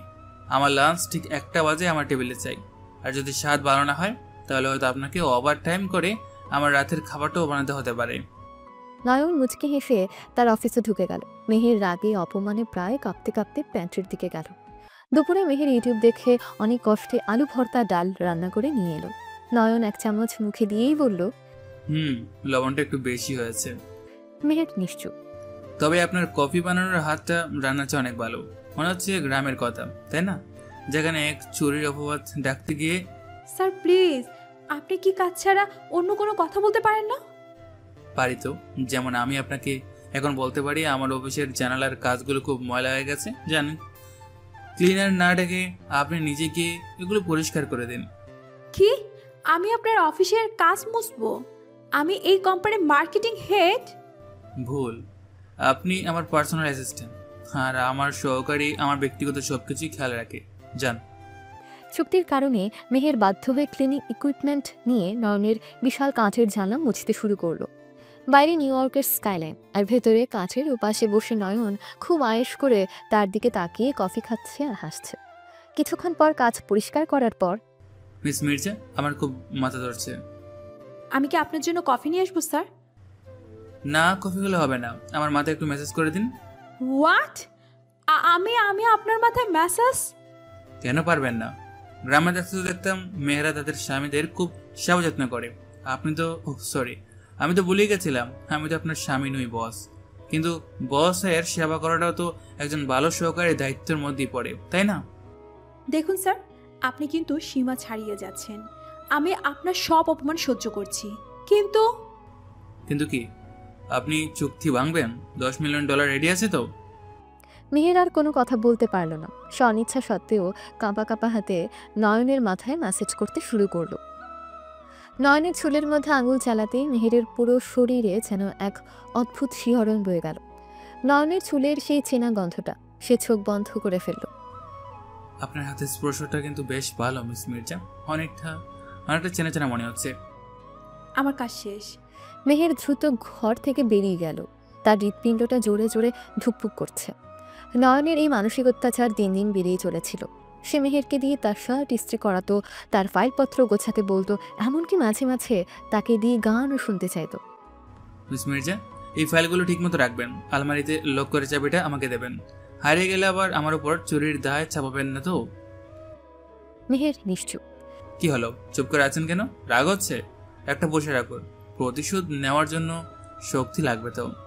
আমার কোনো প্রতিশোধ নেওয়ার নেই। তাই আমার তো আছে, আমার তো এখনো অনেক কিছু বাকি আছে মিস মেহের। খেলাটা তো সবেমাত্র শুরু হয়েছে। নয়নের এই শীতল হিসাবে অত্যাচার মেহেরকে ভেতর থেকে ধীরে ধীরে ভাঙতে শুরু করেছিল। তার অহংকার, তার জেদ সবকিছুই যেন নয়নের এই মানসিক খেলার সামনে চূর্ণ বিচূর্ণ হয়ে যাচ্ছিল। সে বুঝতে পারছিল না সে কি এই মানুষটাকে ঘৃণা করবে, নাকি নাকি তার এই ঘৃণার আড়ালে লুকিয়ে থাকা কষ্টটাকে ভালোবাসবে। এভাবেই দিন যত এগোচ্ছে নয়নের মানসিক অত্যাচারের খেলাটা ততই এক নতুন পর্যায়ে পৌঁছাচ্ছে। মেহের এখন অনেকটাই চুপচাপ। সে আর প্রতিবাদ করে না, তর্ক করে না, শুধু রোবটের মতো নয়নের সব আদেশ পালন করে যায়। কিন্তু তার ভেতরের আগুনটা নিভে যায়নি, বরং ঘৃণার ছায়ে চাপা পড়ে আছে। সেদিন নয়ন তার অফিসের বিশাল কাঁচের দেয়ালের সামনে দাঁড়িয়ে নিউ ইয়র্কের স্কাইলাইনের দিকে তাকিয়েছিল। মেহের কফির মগ হাতে ঘরে ঢুকল। আপনার কফি স্যার? টেবিলে রেখে দিন। আজকে আমাকে আর কোনো বিশেষ কাজ করতে হবে স্যার? মানে আপনার জুতো পালিশ করা বা আলু ভর্তা বানানোর বাহিরে? না, আজ আপনার জন্য এর চেয়েও ইন্টারেস্টিং কাজ আছে। মানে? আজ সন্ধ্যায় দ্য প্লাজা হোটেলে আমাদের কোম্পানির একটা সেলিব্রেশন পার্টি আছে। আমরা সিলিকন ভ্যালির সবচেয়ে বড় এআই ফার্মটাকে অ্যাকোয়ার করেছি। সেই উপলক্ষে ডিনার। আপনি আমার সাথে যাচ্ছেন। আমি আপনার সাথে? কেন? কারণ আপনি আমার পার্সোনাল অ্যাসিস্ট্যান্ট, আর আমার সহকারী তো আমার সাথেই থাকা উচিত, তাই না? নাকি আপনার যেতে আপত্তি আছে? আমার আপত্তি করার অধিকার তো আর নেই স্যার। গুড, তাহলে ঠিক সন্ধ্যা 7টায় তৈরি থাকবেন। আর হ্যাঁ, জি স্যার। এমন কিছু পড়বেন যাতে আপনাকে টেকের মার্কেটিং হেড মনে হয়, আমার পার্সোনাল অ্যাসিস্ট্যান্ট নয়। আফটার অল, বাইরের লোকের কাছে তো কোম্পানির সম্মানটা রাখতেই হবে, তাই না? নয়নের এই অপ্রত্যাশিত কথায় মেহের অবাক হয়ে গেল। সন্ধ্যা 7টায় দ্য প্লাজা হোটেলের গ্র্যান্ড বলরুমটা তখন বিশ্বের তাবর তাবর বিলিয়নিয়ার, ইনভেস্টর আর টেক টাইকুনদের উপস্থিতিতে ঝলমল করছে। মেহের একটা এলিগ্যান্ট কালো গাউন পরে পার্টিতে কিছুটা অস্বস্তির সাথে দাঁড়িয়ে আছে। সে দেখছে নয়ন পার্টিতে ঢোকার সাথে সাথে যেন পুরো ঘরের মনোযোগ তার দিকে চলে গেছে। যেই মানুষটাকে আমি কিছুদিন আগেও খ্যাত বলে অপমান করেছি, আজ বিশ্বের সবচেয়ে ক্ষমতাধর মানুষগুলোই তার সাথে কথা বলার জন্য, তার সামান্য একটা মনোযোগ পাওয়ার জন্য লাইন দিয়ে আছে। কিন্তু সব কিছু কীভাবে হলো? আর সে তো এমন ছিল না। একজন ইনভেস্টর নয়নকে বলে, mister Z, what a master stroke! Sentinel এআইকে অ্যাকোয়ার করে আপনি তো পুরো খেলাটাই বদলে দিয়েছেন। খেলা তো এখনো শুরু হয়নি mister Rothman. This is just the warm up. Mister Chowdhury, আপনার সাথে পার্টনারশিপের জন্য আমরা একটা নতুন প্রপোজাল পাঠিয়েছি। আপনি যদি একবার... আমার টিম ওটা দেখবে মিস্টার লি। যদি ইন্টারেস্টিং কিছু থাকে তারা আমাকে জানাবেন। মেহের দূর থেকে দেখছিল আর ভাবছিল, এই কি আমার সেই নয়ন যে বাসে চড়ে অফিসে কলেজে যেত, যে 15... ঠিক তখনই পার্টির অন্য প্রান্ত থেকে এক অসম্ভব রকম সুন্দরী দীর্ঘাঙ্গী মহিলা নয়নের দিকে এগিয়ে এলেন। তার নাম ইসাবেলা রসি। ইতালিয়ান এক ফ্যাশন এম্পায়ারের মালকিন, বয়স 30-এর কোঠায়। তার ব্যক্তিত্বে আভিজাত্য আর বুদ্ধিমত্তা ঠিকরে পড়ছে। Niloy, I can't believe it, তুমি শেষ পর্যন্ত আমার ফোনটা ধরলে না। ইসাবেলা, তুমি? What a surprise! আমি তো ভেবেছিলাম তুমি এখন মিলান ফ্যাশন উইক নিয়ে ব্যস্ত ছিলাম, কিন্তু যখন শুনলাম তুমি সেন্টিলেনকে কিনে নিয়েছো তখন আর থাকতে পারলাম না, চলে এলাম তোমাকে কংগ্রাচুলেট করতে। আর সে নয়নের খুব কাছে এসে ফিসফিস করে বলে, আর তোমাকে বকা দিতে। আমাকে কেন? কারণ তুমি আমাকে না জানিয়ে এত বড় একটা কাজ করে নিয়ে ফেলেছ। আমি তো ভেবেছিলাম আমরা পার্টনার। নয়ন আর ইসাবেলা হাসতে হাসতে কথা বলছিল। তাদের দুজনের মধ্যকার রসায়ন এতটাই সহজ এবং অন্তরঙ্গ ছিল যে কেউই ভাববে তারা শুধু বিজনেস পার্টনার নয়, তার চেয়েও বেশি কিছু। আর এই দৃশ্যটা দূর থেকে মেহেরের বুকের ভেতরটা যেন জ্বালিয়ে পুড়িয়ে ছাড়খাড় করে দিচ্ছিল। নিজে নিজেই দাঁতে দাঁত চেপে বলে, ছি, কি অসভ্য মেয়ে! লোকটার গায়ের উপর কেমন ঢলে পড়ছে। আর ও তো কেমন না, আমার সামনে তো এমন ভাব দেখায় যেন ও দুনিয়ার সবচেয়ে বড় সাধু। আর এখন ওই বিদেশি মেমটাকে দেখে একেবারে গায়ের উপর ঢলে পড়ছে। ইডিয়েট, প্রতারক, শয়তান! দেশে থাকতে আমার পিছে কত ঘুরতো, শেষে আমাকে পটিয়ে আমার সাথে কত কিছু করলো, আর এখন এক মেয়ের সাথে এভাবে মিশে যাচ্ছে। আমাকে এত তাড়াতাড়ি ভুলে গেল। তার নিজের অজান্তেই তার চোখ দুটো জ্বলে উঠল তীব্র এক ঈর্ষায়, এক পোড় খাওয়া অধিকারে। এসব দেখে তার পুরনো দিনের কথা মনে পড়তে লাগলো। নয়ন ইচ্ছা করেই মেহেরের দিকে আর চোখে তাকিয়ে ইসাবেলার সাথে ফ্লার্ট করাটা আরো বাড়িয়ে দিল। তাহলে আমার উপর তোমার রাগটা কি এখনো আছে বেলা? আছে, তবে তুমি যদি আমাকে তোমার সাথে একটা ডান্সের জন্য অফার করো তাহলে হয়তো রাগটা কমাতে পারি। It's my pleasure madam. Nayan ইসাবেলার হাত ধরে তাকে নিয়ে ডান্স ফ্লোরের দিকে চলে গেল। মেহের দেখলো তারা দুজন একসাথে নাচছে, খুব ঘনিষ্ঠভাবে। তারা হাসছে, কথা বলছে। মেহেরের মনে হচ্ছিল কেউ যেন তার হৃৎপিণ্ডটা একটা ধারালো ছুরি দিয়ে ছিঁড়ে ফেলছে। সে আর সহ্য করতে পারল না। হাতে থাকা ড্রিঙ্কসের গ্লাসটা টেবিলের উপর রেখে দ্রুত পার্টি থেকে বেরিয়ে হোটেলের বেলকানিতে চলে এলো। বেলকানিতে তখন ঠান্ডা বাতাস। নিউ ইয়র্কের রাতের আলোয় চারদিক ঝলমল করছে, কিন্তু মেহেরের চোখে তখন জল। কেন কেন আমার এত কষ্ট হচ্ছে? ও কার সাথে নাচছে, কার সাথে হাসছে, তাতে আমার কি? ও তো আমার কেউ নয়। ওকে তো আমি ভুলেই গিয়েছিলাম। এখন তো শুধু আমার বস, একজন সাইকো, যে শুধু আমাকে কষ্ট দিতেই ভালোবাসে। তাহলে কেন আমি? কারণ আপনি ওকে এখনো ভালোবাসেন মিস মির্জা। পেছন থেকে ভেসে আসা শান্ত গভীর কণ্ঠস্বরটা শুনে মেহের চমকে উঠল। নয়নকে দেখে তাড়াতাড়ি চোখ মুছে রেগে গিয়ে বলল, তুমি এখানে কি করছো? যাও, তোমার ওই নতুন সঙ্গিনীর সাথে যাও, আমাকে একা থাকতে দাও। কেন? আপনার কি হিংসা হচ্ছে? হিংসে? আমি? আর তোমার জন্য? অসম্ভব। আমি শুধু ভাবছিলাম তোমার ড্রেসটা কত খারাপ। ওই মেয়ের তো ড্রেস সেন্সও নেই। এত ছোট ছোট ড্রেস পরে কেউ পার্টিতে আসে? তাই ইসাবেলা রসি, যার ডিজাইন করার পোশাক পরার জন্য হলিউডের নায়িকারা পর্যন্ত লাইন দিয়ে থাকে, তার ড্রেস সেন্স খারাপ। আপনার অবজারভেশন তো বেশ ইন্টারেস্টিং মিস মির্জা। আমার যা মনে হয়েছে আমি তাই বলেছি। যাই হোক, তুমি এখানে কেন এসেছো? এসেছি কারণ আমার পার্সোনাল অ্যাসিস্ট্যান্টকে ছাড়া আমার পার্টিটা ঠিক জমছিল না। ও তাই নাকি? তোমার ভয় হচ্ছিল আমি হয়তো তোমার কোনো গোপন কথা ফাঁস করে দিব? আমার এমন কোনো গোপন কথা নেই যা ফাঁস হয়ে গেলে আমার ভয় পেতে হবে, কিন্তু আপনার আছে। আমার আবার কি গোপন কথা? এই যে আপনি এখন এই মুহূর্তে আমার জন্য ঈর্ষায় জ্বলে পড়ে যাচ্ছিলেন, এটাই তো আপনার সবচেয়ে বড় গোপন কথা, তাই না? আমি আপনি জানেন মেহের, আপনার সবচেয়ে বড় সমস্যাটা কি? আপনার অহংকার। আপনি আমাকে এখনো ভালোবাসেন যতটা আগে বাসতেন, কিন্তু শুধু একটি অশুভ রাতের কারণে আপনি আগের মতোই হয়ে গেছেন, যেটা আমাদের ভালোবাসার আগে ছিল। অহংকার, কিন্তু আপনার সেই অহংকারটা ভালোবাসাকে স্বীকার করতে দেয় না। আপনি আমাকে ঘৃণা করতে চান, কিন্তু আপনার মনটা যে আমারই রয়ে গেছে। চুপ করো, তুমি কিচ্ছু জানো না। আমি সব জানি। আমি জানি কেন তুমি রাতে ঘুমাতে পারো না। আমি জানি কেন তুমি আজকাল কথায় কথায় কেঁদে পেলো। আমি জানি কেন অন্য কোনো মেয়ের সাথে আমাকে দেখলে তোমার কষ্ট হয়। তাহলে তাহলে তো তুমিও তো জানো, তুমি যখন আমাকে কষ্ট দাও তখন আমার কেমন লাগে। তুমি কেন আমার সাথে এমন করেছো নয়ন? কেন? শাস্তি। শাস্তি? কিসের শাস্তি? 5 বছর আগে তুমি আমাকে যে কষ্টটা দিয়েছিলে তার শাস্তি। তুমি আমাকে সবার সামনে চোর বানিয়েছিলে, আমার বাবাকে অপমানে মরতে বাধ্য করেছিলে। আমি তো শুধু তোমাকে সেই কষ্টের সামান্য একটু অংশ ফিরিয়ে দিচ্ছি। সে রাতের পর নয়নের প্রতিশোধের খেলাটা আরও তীব্র, আরও নিষ্ঠুর হয়ে উঠল। সে এখন মেহেরকে শুধু পার্সোনাল অ্যাসিস্ট্যান্টের কাজই করায় না, বরং মার্কেটিং হেড হিসেবেও তার উপর অসম্ভব রকম সব টার্গেট চাপিয়ে দেয়। মেহের দিন রাত এক করে কাজ করতে থাকে। একদিকে বসের দেওয়া অপমানজনক ছোটোখাটো কাজ, অন্যদিকে মার্কেটিং হেডের পাহাড় সমান দায়িত্ব। একদিন বোর্ডরুমে তখন পিনপতন নীরবতা। মেহের তার নতুন মার্কেটিং ক্যাম্পেইনের প্রেজেন্টেশন দিচ্ছে। তার চোখ দুটো ক্লান্ত।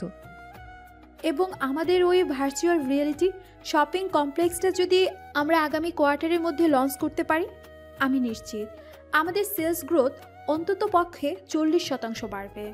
That's all from my side. Thank you. Presentation শেষ হতে বোর্ড মেম্বারদের মধ্যে প্রশংসার গুঞ্জন শুরু হলো। Brilliant miss Mirza, absolutely brilliant. আপনার আইডিয়াটা ইটস রেভলিউশনারি, এবং আপনার বাজেট প্রপোজালটাও খুব well thought. I am impressed. সবাই যখন প্রশংসা করছে তখন নয়ন, যে কিনা এতক্ষণ ধরে চুপচাপ বসেছিল, সে কথা বলে উঠল। আইডিয়াটা ভালো, কিন্তু এক্সিকিউশন প্ল্যানটা খুব দুর্বল। স্যার, আপনি বলেছিলেন আপনি আগামী কোয়ার্টারের মধ্যে একটা লঞ্চ করবেন। কিভাবে? আপনার কি কোনো ধারণা আছে? এই নিউরাল ইন্টারফেস সফটওয়্যারের বিটা টেস্টিং শেষ হতে আরও অন্তত 6 মাস সময় লাগবে। আপনি কি আপনার টেক টিমের সাথে কথা না বলে এই টাইমলাইন সেট করেছেন? আমি ভেবেছিলাম এনএন টেক ভাবনার উপর চলে না মিস মির্জা, চলে ডেটার ওপর। আপনার প্রেজেন্টেশনে আবেগ আছে, কিন্তু দূরদর্শিতার অভাব আছে। যান, গিয়ে আগে আপনার হোমওয়ার্কটা ঠিক মতো করে আসুন। এই প্রজেক্ট নিয়ে আমি আগামী সপ্তাহে আবার বসবো। ডিসমিসড। নয়ন কোনো কথা না বলে বোর্ডরুম থেকে বেরিয়ে গেল। মেহের স্তব্ধ হয়ে, অপমানিত হয়ে দাঁড়িয়ে রইল। মেহের তার অফিসে এসে রাগে, ক্ষোভে, হতাশায় টেবিলে রাখা ফাইলগুলো ছুঁড়ে ফেলে দিল। অসহ্য! আমি এত কষ্ট করে দিন রাত জেগে এই প্রজেক্টটা বানালাম, আর এই এক মুহূর্তে আমার সব পরিশ্রমকে সবার সামনে ধুলে মিশিয়ে দিল। ও চাইটা কি? হ্যাঁ, ও কি চায়? আমি চাকরিটা ছেড়ে দেই? আমি আর পারছি না। অতিরিক্ত কাজের চাপ আর তীব্র মানসিক যন্ত্রণায় মেহেরের শরীরটা আর সইতে পারল না। সে হঠাৎ করে মাথা ঘুরে তার চেয়ারের উপরে জ্ঞান হারিয়ে ঢলে পড়ল। তার এক সহকর্মী জেসিকা তাকে ওই অবস্থায় দেখে চিৎকার করে উঠল। ও মাই গড, মেহের, মেহের, কেউ আছো? হেল্প! মুহূর্তের মধ্যে পুরো অফিসে হইচই পড়ে গেল। সবাই ছুটে এলো। নয়নের অফিসের কাঁচের দেয়ালের ভেতর থেকে নয়ন সব কিছু দেখছিল। তার মুখে কোনো প্রতিক্রিয়া নেই। সে শুধু তার ফোনটা তুলে একটা নম্বরে কল করল। ডক্টর ইভান্স, আমার অবশ্যই একটা ইমার্জেন্সি। 5 মিনিটের মধ্যে আপনার টিম নিয়ে আসুন। নয়ন ফোনটা রেখে এমনভাবে তার কাজে মন দিল যেন বাইরে কিছুই হয়নি। অফিসের সবাই যখন মেহেরকে নিয়ে কি করবে বুঝতে পারছে না, তখন লিফট থেকে স্ট্রেচার নিয়ে একজন ডাক্তার এবং 2 জন নার্সের একটা প্রাইভেট মেডিকেল টিম ছুটে এলো। এক্সকিউজ মি, প্লিজ সবাই রাস্তা ছাড়ুন, আমরা মিস্টার চৌধুরীর অফিস থেকে এসেছি। সবাই অবাক হয়ে গেল। স্বয়ং সিইওর ব্যক্তিগত ডাক্তার। ডাক্তার ইভান্স দ্রুত মেহেরকে পরীক্ষা করলেন। She is suffering from extreme exhaustion and dehydration. Blood প্রেশারও খুব লো। ওকে এক্ষুনি হসপিটালাইজড করতে হবে। মেহেরকে স্ট্রেচারে করে নিয়ে যাওয়া হচ্ছে। অফিসের সবাই ফিসফিস করছে। দেখেছিস, বস তো বাইরে থেকে খুব কঠোর, কিন্তু ভিতরে ভিতরে। মেহের ম্যামের জন্য স্যারের পার্সোনাল ডাক্তার, ব্যাপারটা কি? নয়ন তখনও তার অফিস থেকে বেরোয়নি। সে শুধু কাঁচের দেয়ালের ভেতর দিয়ে মেহেরকে নিয়ে যাওয়ার দৃশ্যটা দেখছিল। তার সেই বরফ শীতল চোখ দুটোতে প্রথমবারের মতন ফুটে উঠেছে তীব্র এক উদ্বেগ আর কষ্ট। রাতে নিউ ইয়র্কের সবচেয়ে এক্সক্লুসিভ হসপিটালের প্রাইভেট স্যুটে মেহেরের জ্ঞান ফিরল। তার হাতে স্যালাইন চলছে। আমি কোথায়? আপনি হসপিটালে আছেন ম্যাম। এখন কেমন লাগছে আপনার? আমার কি হয়েছিল? অতিরিক্ত কাজের চাপে আপনি জ্ঞান হারিয়েছিলেন। আপনার বস মিস্টার চৌধুরী আপনাকে এখানে নিয়ে আসার ব্যবস্থা করেছেন। নয়ন মানে মিস্টার চৌধুরী? ও কোথায়? উনি তো আপনার জন্য পুরো ফ্লোরটাই বুক করে নিয়েছেন। আর উনি তো সারাদিন এখানেই ছিলেন, একটু আগেই বেরিয়ে গেলেন। নার্স চলে যাওয়ার পর মেহের একা শুয়ে রইল। তার মাথায় তখনও ঘুরছে নয়নের কথা। যেই মানুষটা সবার সামনে আমাকে প্রতিনিয়ত অপমান করে, সেই মানুষটাই আমার জন্য এত কিছু করেছে, ঠিক যেমনটা আগে করতো। আমিও তাকে কতটা কষ্ট দিলাম, তারপরে এত কিছু। গভীর রাতে মেহেরের যখন ঘুম ভেঙে গেল, তখন সে দেখল তার ঘরের দরজাটা সামান্য ফাঁক হয়ে আছে, আর দরজার বাইরে করিডোরের আবছা আলোয় দেয়ালের সাথে হেলান দিয়ে দাঁড়িয়ে আছে একজন, নয়ন। তার পরনে সেই দামি স্যুট নেই, আছে শুধু একটা সাধারণ শার্ট আর জিন্স। তার মুখে সেই কঠোর বসের মুখোশটাও নেই, আছে শুধু একরাশ ক্লান্তি, উদ্বেগ আর মায়া। সে চুপচাপ পাহারাদারের মতন তার ঘরের দরজার বাইরে দাঁড়িয়েছিল। মেহের নিঃশব্দে তাকিয়ে রইল। সে বুঝতে পারছিল নয়ন চায় না সে জানুক যে নয়ন এখানে আছে। এই নীরব যত্নটা, এই না দেখানো ভালোবাসাটা মেহেরের বুকের ভেতরের সব ঘৃণা, সব অভিমান, সব রাগকে যেন এক মুহূর্তে গলিয়ে দিল। কেন কেন তুমি এমন নয়ন? কেন তুমি আমাকে এত কষ্ট দাও? আবার আবার কেন তুমি নিজেই আমার সবচেয়ে বড় আশ্রয় হয়ে ওঠো? আমি যে তোমাকে আর ঘৃণা করতে পারছি না। হসপিটাল থেকে ফেরার পর মেহেরের পৃথিবীটা বদলে গেছে। সে এখন আর নয়নের দেওয়া কাজে বিরক্ত হয় না, বরং সে আরও বেশি মনোযোগ দিয়ে কাজ করে। সে জানে নয়নও এখনও তাকে ভালোবাসে, কিন্তু তার প্রতিশোধের খেলাটা শেষ না হওয়া পর্যন্ত সে হয়তো তার ভালোবাসাটা স্বীকার করবে না। মেহের এখন অপেক্ষা করছে কবে নয়নের এই খেলা শেষ হবে। কয়েক সপ্তাহ পর NN-টেকের হেড অফিসে সাজ রব। বাংলাদেশের অন্যতম বড় কনস্ট্রাকশনস কোম্পানি চৌধুরী গ্রুপের সাথে তাদের একটা মিটিং, বড় পার্টনারশিপের মিটিং। আর সেই মিটিংয়ের জন্য নিউ ইয়র্কে এসেছে চৌধুরী গ্রুপের নতুন CEO শুভ। স্যার, চৌধুরী গ্রুপ বাংলাদেশের রিয়েল এস্টেট মার্কেটে খুব বড় একটা নাম। তাদের সাথে পার্টনারশিপ হলে আমাদের এশিয়ান মার্কেটে ঢুকতে খুব সুবিধা হবে। আমি জানি মিস্টার খান, কিন্তু আমি এটাও জানি চৌধুরী গ্রুপের ফাউন্ডেশনটা দাঁড়িয়ে আছে দুর্নীতির ওপর। যাই হোক, let's see what they have to offer. দরজা খুলে স্যুট টাই পরে খুব ভাব নিয়ে বোর্ডরুমে প্রবেশ করলো শুভ, তার পেছনে তার assistant. Good morning, gentlemen. I am Shubho Chaudhary, the CEO of Chaudhary Group, Bangladesh. শুভ কথাগুলো বলার সময় তার চোখ পড়ল টেবিলের অন্য প্রান্তে, বসের চেয়ারে বসে থাকা লোকটার উপরে। আর তাকে দেখার সাথে সাথেই শুভর মুখের হাসিটা, তার আত্মবিশ্বাসটা সব যেন এক মুহূর্তে জমে বরফ হয়ে গেল। তুই এখানে কি করছিস? What? Welcome mister Shubho Chowdhury. I believe আপনি আমাকে চেনেন। চিনি, হ্যাঁ চিনি তো। তুই তো সে গ্রামের ক্ষেত নয়ন। তুই মেরে কি করছিস? তুই কি এখানকার cleaner? Mind your language mister Chowdhury. আপনি যার সাথে কথা বলছেন তিনি। It's okay Helena. আর আপনার ধারণাটা খুব একটা ভুল নয় মিস্টার চৌধুরী। আমি সত্যি এই কোম্পানির একজন ক্লিনার। আমি শুধু কোম্পানির নয়, পুরো সিস্টেমের আবর্জনা পরিষ্কার করি। মানে আমি আমি আমি কিছুই বুঝতে পারছি না। বুঝতে পারবেন, খুব তাড়াতাড়ি বুঝতে পারবেন। প্লিজ আগে বসুন। শুভ রোবটের মতো চেয়ারে বসলো, তার মাথা তখনও ঘুরছে। মিটিং শুরু হলো। শুভ তার প্রেজেন্টেশন দেওয়ার চেষ্টা করলো, কিন্তু তার গলা বারবার শুকিয়ে যাচ্ছিল। সার চোখে শুধু নয়নকেই দেখছিল। মিটিং শেষে, thank you mister Chowdhury for your presentation. It's quite interesting. আমার টিম আপনার প্রপোজালটা রিভিউ করে দেখবে। আমরা আপনাকে পরে জানাবো। ওকে। শুভ যখন বোর্ডরুম থেকে বেরিয়ে যাচ্ছে তখন নয়ন তাকে ডাকলো। মিস্টার চৌধুরী, 1 মিনিট, আপনার সাথে আমার আলাদাভাবে কিছু কথা ছিল। শুভর বুকের ভেতরটা ধক করে উঠল। তাকে নিয়ে নয়নের বিশাল অফিসে আসে। তো কেমন লাগছে নিউ ইয়র্ক? ভালো। আর মেহেরের বাবা কেমন আছে? তুই ওনার খবর? আমি সব খবরই রাখি শুভ। আমি এটাও জানি তুই মেহেরকে এখনো ভালোবাসিস, আর ওকে পাওয়ার জন্য তুই অনেক কিছুই করতে পারিস। দেখ নয়ন, তুই আসলে কে আমি জানি না, আর জানতেও চাই না। তুই যদি ভাবিস তুই আমাকে ভয় দেখাবি, ভয়? আমি তোকে ভয় দেখাবো? না শুভ, আমি তোকে ভয় দেখাবো না, আমি তোকে তোর অতীতটা দেখাবো। নয়ন তার ডেস্কের বিশাল হলোগ্রাফিক স্ক্রিনটা অন করলো। স্ক্রিনে ভেসে উঠল কিছু পুরনো ছবি, একটা পুরনো ডায়েরির পাতা, আর কিছু অডিও রেকর্ডিংয়ের ওয়েভ ফর্ম। এই ছবিগুলো কি তোর চেনা চেনা লাগছে শুভ? আজ থেকে 5 বছর আগে গ্রামের সেই অনুষ্ঠানের রাতের ছবি, যেদিন মেহেরের মায়ের নেকলেসটা চুরি হয়েছিল। এসব এসব তুই কোথায় পেলি? এসব তো আমি আরো অনেক কিছু পেয়েছি শুভ। আর এই লেখাটা চিনিস?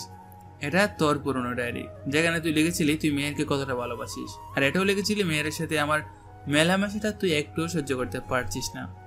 তুই লিখেছিলি নয়নকে যদি আমি মেহেরের জীবন থেকে সরাতে না পারি তাহলে আমি কোনোদিনও মেহেরকে পাবো না, আমাকে কিছু একটা করতেই হবে। না না, এটা মিথ্যা। আমি আমি এমন কিছুই লিখিনি। তুই লিখেছিলি, ঠিক আছে। নয়ন একটা অডিও ফাইল প্লে করলো। অডিওতে 5 বছর আগের কিশোর শুভর কণ্ঠস্বর শোনা যাচ্ছে। সে তার কোনো এক বন্ধুর সাথে কথা বলছে। আরে ধুর, আমি কি সত্যি সত্যি নেকলেসটা চুরি করেছি নাকি? আমি তো শুধু সুযোগ বুঝিয়ে নেকলেসটা লুকিয়ে ফেলেছিলাম, আর তারপর দোষটা ওই ক্ষেত নয়নটার উপর চাপিয়ে দিয়েছি। চেয়ারম্যান চাচা তো ওকে 2 চোখে দেখতে পারে না। দেখবি এবার ওকে এমন শিক্ষা দিবে যে ও গ্রাম ছেড়েই পালিয়ে যাবে। আর তারপর মেহের হবে শুধুই আমার। রেকর্ডিং শেষ হতেই ঘরে পিনপতন নীরবতা। শুভর মুখটা ভয়ে সাদা হয়ে গেছে। এখন কি বলবি? তুই কিছু করিসনি? তুই এসব কিভাবে সেটা জানে তোর কাজ নেই। তুই শুধু এটা জান, তোর ওই একটা মিথ্যা অপবাদের জন্য আমার কি হারাতে হয়েছে। ওই অপমানের পর গ্রামে কেউ আর আমার সাথে কথা বলতো না, সবাই আমাকে চোর বলে ডাকতো। আমার মা, উনি তো লজ্জায় ঘর থেকে বেরিয়ে হতে পারতেন না। আর আমার বাবা যিনি সারা জীবন সততার সাথে বেঁচেছেন, তিনি তার ছেলের নামে এই চোর অপবাদটা সহ্য করতে পারেননি। অপমানের কষ্টে বিনা চিকিৎসা উনি ওনার চোখের সামনে তিলে তিলে শেষ হয়ে গেছেন। না না, আমি তোকে শুধু গ্রাম ছাড়া করতে চেয়েছিলাম। আমি ভাবতেও পারিনি এমন কিছু হয়ে যাবে। প্লিজ নয়ন, আমাকে মাফ করে দে। মা, তোকে আমি মাফ করব? আমি তোকে মাফ করব না শুভ। আমি তোকে একটা সুযোগ দিব, প্রায়শ্চিত্ত করার সুযোগ। মানে? তুই কালে বাংলাদেশে ফিরে যাবি। তুই মেহেরের বাবা মায়ের সামনে গিয়ে, পুরো গ্রামের সামনে গিয়ে আমার বিরুদ্ধে করা সব ষড়যন্ত্রের কথা স্বীকার করবি। তুই সবার সামনে বলবি আমি নির্দোষ ছিলাম। তুই আমার মৃত বাবার ছবির সামনে দাঁড়িয়ে তার কাছে হাত জোর করে ক্ষমা চাইবি। কি? অসম্ভব, এটা আমি কিছুতেই পারবো না।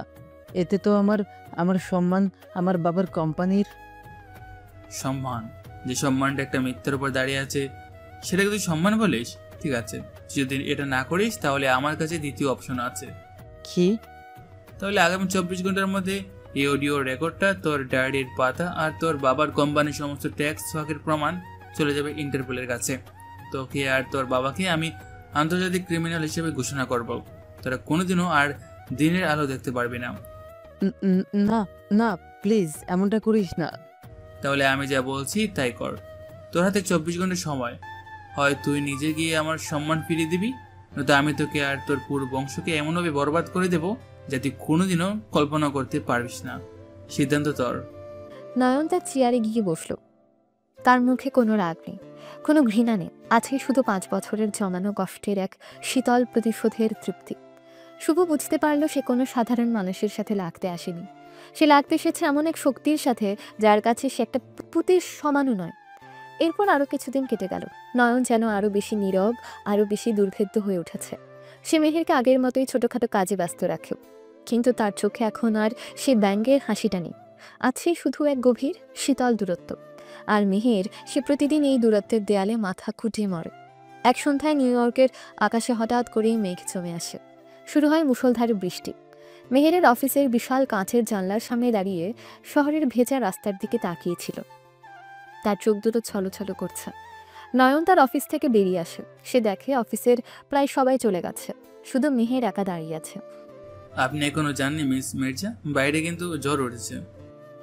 আমার জন্য তো ঝড় নতুন কিছু নয় স্যার, আমার জীবনটাই তো একটা ঝড়। ফিলোসফিটা ভালো ছিল, কিন্তু এখন আপনার রুমে ফেরা উচিত। কোথায় ফিরবো? ম্যানহাটনের এই বিশাল অ্যাপার্টমেন্টটাও তো আমার কাছে একটা জেলখানার মতোই মনে হয়। গোল্ডেন কেসের কথা বলছেন? আপনি তো জেনে শুনেই এই খাঁচায় পা দিয়েছেন, তাই না? হ্যাঁ, দিয়েছিলাম, ভেবেছিলাম উঠতে উঠতে ক্লান্ত হয়ে গেছি, হয়তো খাঁচাটে আমার জন্য ভালো হবে, কিন্তু আমি জানতাম না এই খাঁচার মালিকই এতটা নিষ্ঠুর হবে। মালিক নিষ্ঠুর নয় মিস মির্জা, মালিক শুধু তার পুরনো হিসেব মেলাচ্ছে। আমার এখনও কাজ বাকি আছে স্যার, আপনি এখন আসতে পারেন। আর তাছাড়া এই ঝড়ের মধ্যে ট্যাক্সি পাওয়া মুশকিল। কাজটা কাল সকালে করলেই চলবে। আসুন আমি আপনাকে ড্রপ করে দিচ্ছি। আপনি আপনি আমাকে ড্রপ করে দিবেন? কেন, খুব কি অবিশ্বাস কিছু? একজন বস তার কর্মচারীর বিপদে একটু সাহায্য করতে পারে, তাই না? নাকি আপনি আমার সাথে যেতে ভয় পাচ্ছেন? আমি আমি ভয় পাবো কেন? তাহলে চলুন। নয়ন আর মেহের যখন বিল্ডিংয়ের বেসমেন্ট পার্কিংয়ে আসে, তখন মেহের আশা করেছিল সে হয়তো নয়নের কোনো সাধারণ গাড়ি উঠবে, কিন্তু নয়ন তাকে নিয়ে গিয়ে দাঁড় করায় একটা ম্যাট ব্ল্যাক কালারের ল্যাম্বরগিনি অ্যাভেন্টাডোর সামনে। গাড়িতে পিনপাতার নীরবতা, শুধু বাইরের বৃষ্টির শব্দ আর গাড়ির ইঞ্জিনের গর্জন। কিন্তু নয়ন গাড়িটা মেহেরের অ্যাপার্টমেন্টের দিকে না নিয়ে আসে তার নিজের পেন্ট হাউসের সামনে, শহরের সবচেয়ে উঁচু এবং এক্সক্লুসিভ বিল্ডিংগুলোর একটা। এটা তো আমার অ্যাপার্টমেন্টের রাস্তা নয়। আপনি আমাকে কোথায় নিয়ে এসেছেন? আমার বাসায়। আপনার বাসায় কেন? কারণ আজ আমি আপনার সাথে কিছু কথা বলতে চাই মেহের, বস বা স্যার হিসেবে নয়, সেই পুরনো গ্রামের ক্ষেত নয়ন হিসাবে। নয়ন মেহেরকে নিয়ে তার পেন্ট হাউসে প্রবেশ করে। পেন্ট হাউসের বিশাল বেলকনিতে দাঁড়িয়ে আছে দুজন। বাইরে তখনও বৃষ্টি হচ্ছে। নিচে নিউ ইয়র্ক শহরের আলো নিভিয়ে চলে এক মায়াবী পরিবেশ তৈরি করেছে। এখানে কেন নিয়ে এলাম জানতে চাইলেন না? কারণ আমি জানি তুমি তোমার সব প্রশ্নের উত্তর না নিয়ে আমাকে এখান থেকে যেতে দেবে না। আপনি চালাক হয়ে গেছেন মিস মির্জা। তোমার সাথে থাকতে থাকতে চালাক না হয়ে উপায় আছে? আমি আমি জানি আমি তোমার সাথে অনেক বড় অন্যায় করেছি নয়। আমি আমি তোমাকে বিশ্বাস করিনি। এসব কথা তো আগেও একবার বলেছেন। নতুন কিছু থাকলে বলুন, আমার সময় খুব মূল্যবান। আছে, নতুন কথাই আছে। তুমি তুমি কি জানতে চাও? আমি কেন সেই দিন তোমাকে বিশ্বাস করিনি? কেন আমি সবার সাথে মিলে তোমাকে চোর বলেছিলাম? কারণ আপনি আমাকে ঘৃণা করতেন। না, কারণ আমি তোমাকে ভালোবাসতাম। এই অপ্রত্যাশিত কথায় নয়নের বরফ শীতল মুখটা মুহূর্তের জন্য কেঁপে উঠল। কি বললে? হ্যাঁ নয়ন, আমি তোমাকে ভালোবাসতাম সেই ছোটবেলা থেকে। মনে আছে তোমার? আমরা একসাথে নদীর ধারে শাপলা তুলতে যেতাম, আর তুমি আমাকে নদীর রানী বলে ডাকতে, আর আমি তোমাকে লুকিয়ে লুকিয়ে আমার রাজকুমার বলে ডাকতাম। নয়ন নিশ্চুপ। আমার সব মনে আছে নয়ন, সব। তোমার বাবা যখন মারা গেলেন আমি দেখেছিলাম তুমি কিভাবে একা হয়ে গিয়েছিলে। আমি তোমার পাশে থাকতে চেয়েছিলাম, কিন্তু কিন্তু তুমি তুমি তো কথাই বলতে না, সারাক্ষণ একা একা থাকতে। আমার তখন কথা বলার মতো অবস্থা ছিল না মেহের। আমি জানি, আমি ভাবতাম তুমি হয়তো আমাকে আর পছন্দ করো না, তুমি হয়তো আমাকে এড়িয়ে চলছো। আর ঠিক তখনই আমার জীবনে এলো শুভ। শুভ? হ্যাঁ, ও শহরের ছেলে, স্মার্ট, দেখতে সুন্দর। ও আমাকে এমন একটা রঙিন পৃথিবীর স্বপ্ন দেখিয়েছিল যা আমি কোনোদিনও দেখিনি। আর আমি বোকার মতো সেই স্বপ্নে ভেসে গিয়েছিলাম। আমি তোমাকে ভুলে গিয়েছিলাম নয়ন, ভুলে যেতে চেয়েছিলাম। নয়ন নিশ্চুপ। আর তারপর যেই দিন নেকলেসটা চুরি হলো, আমি জানি না আমার সেই দিন কি হয়েছিল। যখন সবাই তোমাকে দোষ দিচ্ছিল, আমার ভেতরটা জ্বলে যাচ্ছিল। একদিকে ছিল তোমার জন্য আমার সেই পুরনো ভালোবাসা, অন্যদিকে ছিল শুভর প্রতি আমার নতুন মোহ আর বাবার সম্মান। আমি দিশেহারা হয়ে গিয়েছিলাম। শুভ আর বাবা ওরা আমাকে বুঝিয়েছিল তুমি আসলেই দোষী। তুমি নাকি আমার ভালোবাসা না পেয়ে প্রতিশোধ নেওয়ার জন্য এই কাজ করেছ। আমি ওদের কথা বিশ্বাস করেছিলাম নয়ন। আমি আমার নিজের ভালোবাসাকে অবিশ্বাস করেছিলাম। মেহের কান্নায় ভেঙে পড়ল। সে নয়নের পায়ের কাছে মেঝের উপর বসে পড়ল। আমি খুব পাপ করেছি নয়ন। আমি তোমার ভালোবাসার যোগ্য নই। আমাকে তুমি মাফ করে দাও না। আমাকে তুমি আরো শাস্তি দাও, আরো কষ্ট দাও, কিন্তু প্লিজ আমার সাথে এভাবে আর কথা না বলে থেকো না। আমি মরে যাব। নয়নের সে বরফ শীতল দেয়ালটা আজ সত্যি ভেঙে চুরমার হয়ে গেল। যে মেয়েটার চোখের জল দেখার বয়স এতদিন ধরে তাকে কষ্ট দিচ্ছিল, আজ সেই মেয়েটাই তার পায়ের কাছে বসে তার ভুলের জন্য, তার ভালোবাসার জন্য হাহাকার করছে। নয়ন নিচে বসে মেহেরকে আলতো করে তুলে ধরল। সে তার চোখের জল মুছে দিল। আমি জানতাম না মেহের, আমি তো ভেবেছিলাম তুমি ভেবেছিলে আমি তোমাকে ঘৃণা করি? হ্যাঁ, আমি করতাম। আমি নিজেকে ঘৃণা করতাম, কারণ আমি তোমাকে ভালোবাসতাম। আমি শুভর সাথে প্রেম করেছি নয়ন, সত্যি। কিন্তু ওর থেকেও আমি সারাক্ষণ শুধু তোমার কথাই ভাবতাম। ও যখন আমাকে দামি উপহার দিত, আমার মনে হতো তুমি শুধু আমাকে একটা ঘাস ফুলও দিতে। ও যখন আমাকে বড় বড় রেস্তোরাঁয় নিয়ে যেত, আমার মনে হতো তোমার সাথে যদি রাস্তার পাশে বসে ফুচকা খেতাম, আমি ওর মধ্যে শুধু তোমাকে খুঁজে বেড়াতাম নয়ন। তাহলে তুমি ওকে ছেড়ে দিলে কেন? কারণ ও শয়তান। ও আমাকে বিয়ের আগে আমার উপর জোর করতে চেয়েছিল। ও বলেছিল ভালোবাসা নাকি ওসব ছোটোখাটো ব্যাপার কোনো বিষয় ছিল না। সেই দিন আমি বুঝতে পেরেছিলাম আমি কত বড় একটা ভুল মানুষের কাছে ছিলাম। সেই দিন তোমার কথা খুব মনে পড়েছিল নয়ন। আমার মনে হচ্ছিল আমার খ্যাত সাধারণ নয়নটাই। ও হয়তো আমাকে কোনো দিনও দামি উপহার দিতে পারেনি, কিন্তু ও আমাকে সম্মান দেবে, ও আমার ভালোবাসার মর্যাদা রাখবে। মেহেরের এমন সরল হার্টফেল্ট স্বীকারোক্তি শুনে নয়নের 5 বছরের জমানো সব কষ্ট, সব প্রতিশোধের আগুন যেন এক মুহূর্তে নিভে গেল। সে আর নিজেকে আটকাতে পারল না। মেহেরকে তার বুকের গভীরে টেনে নিয়ে বলে, আমি দুঃখিত মেহের, আমি খুবই দুঃখিত। আমি তোমাকে কষ্ট দিতে চাইনি। আমি তো শুধু... চুপ, আর কিচ্ছু বলতে হবে না। আমি সব বুঝতে পেরেছি। তুমি শুধু আমাকে আর কোনোদিন ছেড়ে যাবে না, বলো? যাব না, আর কোনোদিনও না। বাইরে তখনও বৃষ্টি হচ্ছে। পেন্ট হাউসের ভেতরে কাঁচের দেয়ালের এপাশে দুটি মন, যারা এতদিন ধরে ঘৃণা, অভিমান আর প্রতিশোধের খেলায় মেতেছিল, তারা আজ একে অপরের ভালোবাসার বৃষ্টিতে ভিজে একাকার হয়ে গেল। নয়ন মেহেরের মুখটা আলতো করে তুলে ধরল। তোমার ঠোঁটের কোণের ওই থিলটা, জানো ছোটবেলায় আমার ওটাকে কামড়ে দিতে খুব ইচ্ছা করতো। অসভ্য। এখনো করে। নয়ন আর কোনো কথা না বলে মেহেরের ঠোঁটে তার ঠোঁট ডুবিয়ে দিল। তাদের চুমুটা ছিল দীর্ঘ, আবেগঘন এবং তীব্র। এটা ছিল তাদের 5 বছরের জমানো কষ্ট, অভিমান আর না বলা ভালোবাসার বহিঃপ্রকাশ। নয়ন মেহেরকে আলতো করে কোলে তুলে নিল, বেডরুমের দিকে, তারপর এগিয়ে গেল। আজ রাতে আমি আর কোনো মিস মির্জা নই, আর তুমিও কোনো মিস্টার জেড নও। তাহলে আমরা কে? আজ আমরা শুধু নয়ন আর মেহের, গ্রামের সেই পুরনো নয়ন আর মেহের। সবই ঠিক আছে, তবে শুভর মতো নোংরা কাজ আমার দ্বারা হবে না। অপেক্ষায় থাকবো। আর এই সব কিছুর ঠিকের মাধ্যমে আসল ঘটনার সূচনা হতে চলেছে। সেই বৃষ্টি ভেজা রাতের পর নয়ন আর মেহেরের পৃথিবীটা এক হয়ে গেছে। নয়নের পেন্ট হাউসে এখন তাদের ভালোবাসার আশ্রয়, কিন্তু নয়ন জানে তার প্রতিশোধের খেলা এখনও শেষ হয়নি। সে এখন অপেক্ষা করছে তার চূড়ান্ত চালটি চালার জন্য। নিউ ইয়র্কে এনএনটেকের হেড অফিসের বোর্ডরুমে এক জরুরি ভিডিও কনফারেন্স চলছে। স্ক্রিনের একপাশে নয়ন এবং তার লিগ্যাল টিম, অন্য পাশে বাংলাদেশ থেকে যুক্ত হয়েছেন শুভ এবং তার বাবা চৌধুরী সাহেব। তাদের মুখে তীব্র উদ্বেগের ছাপ।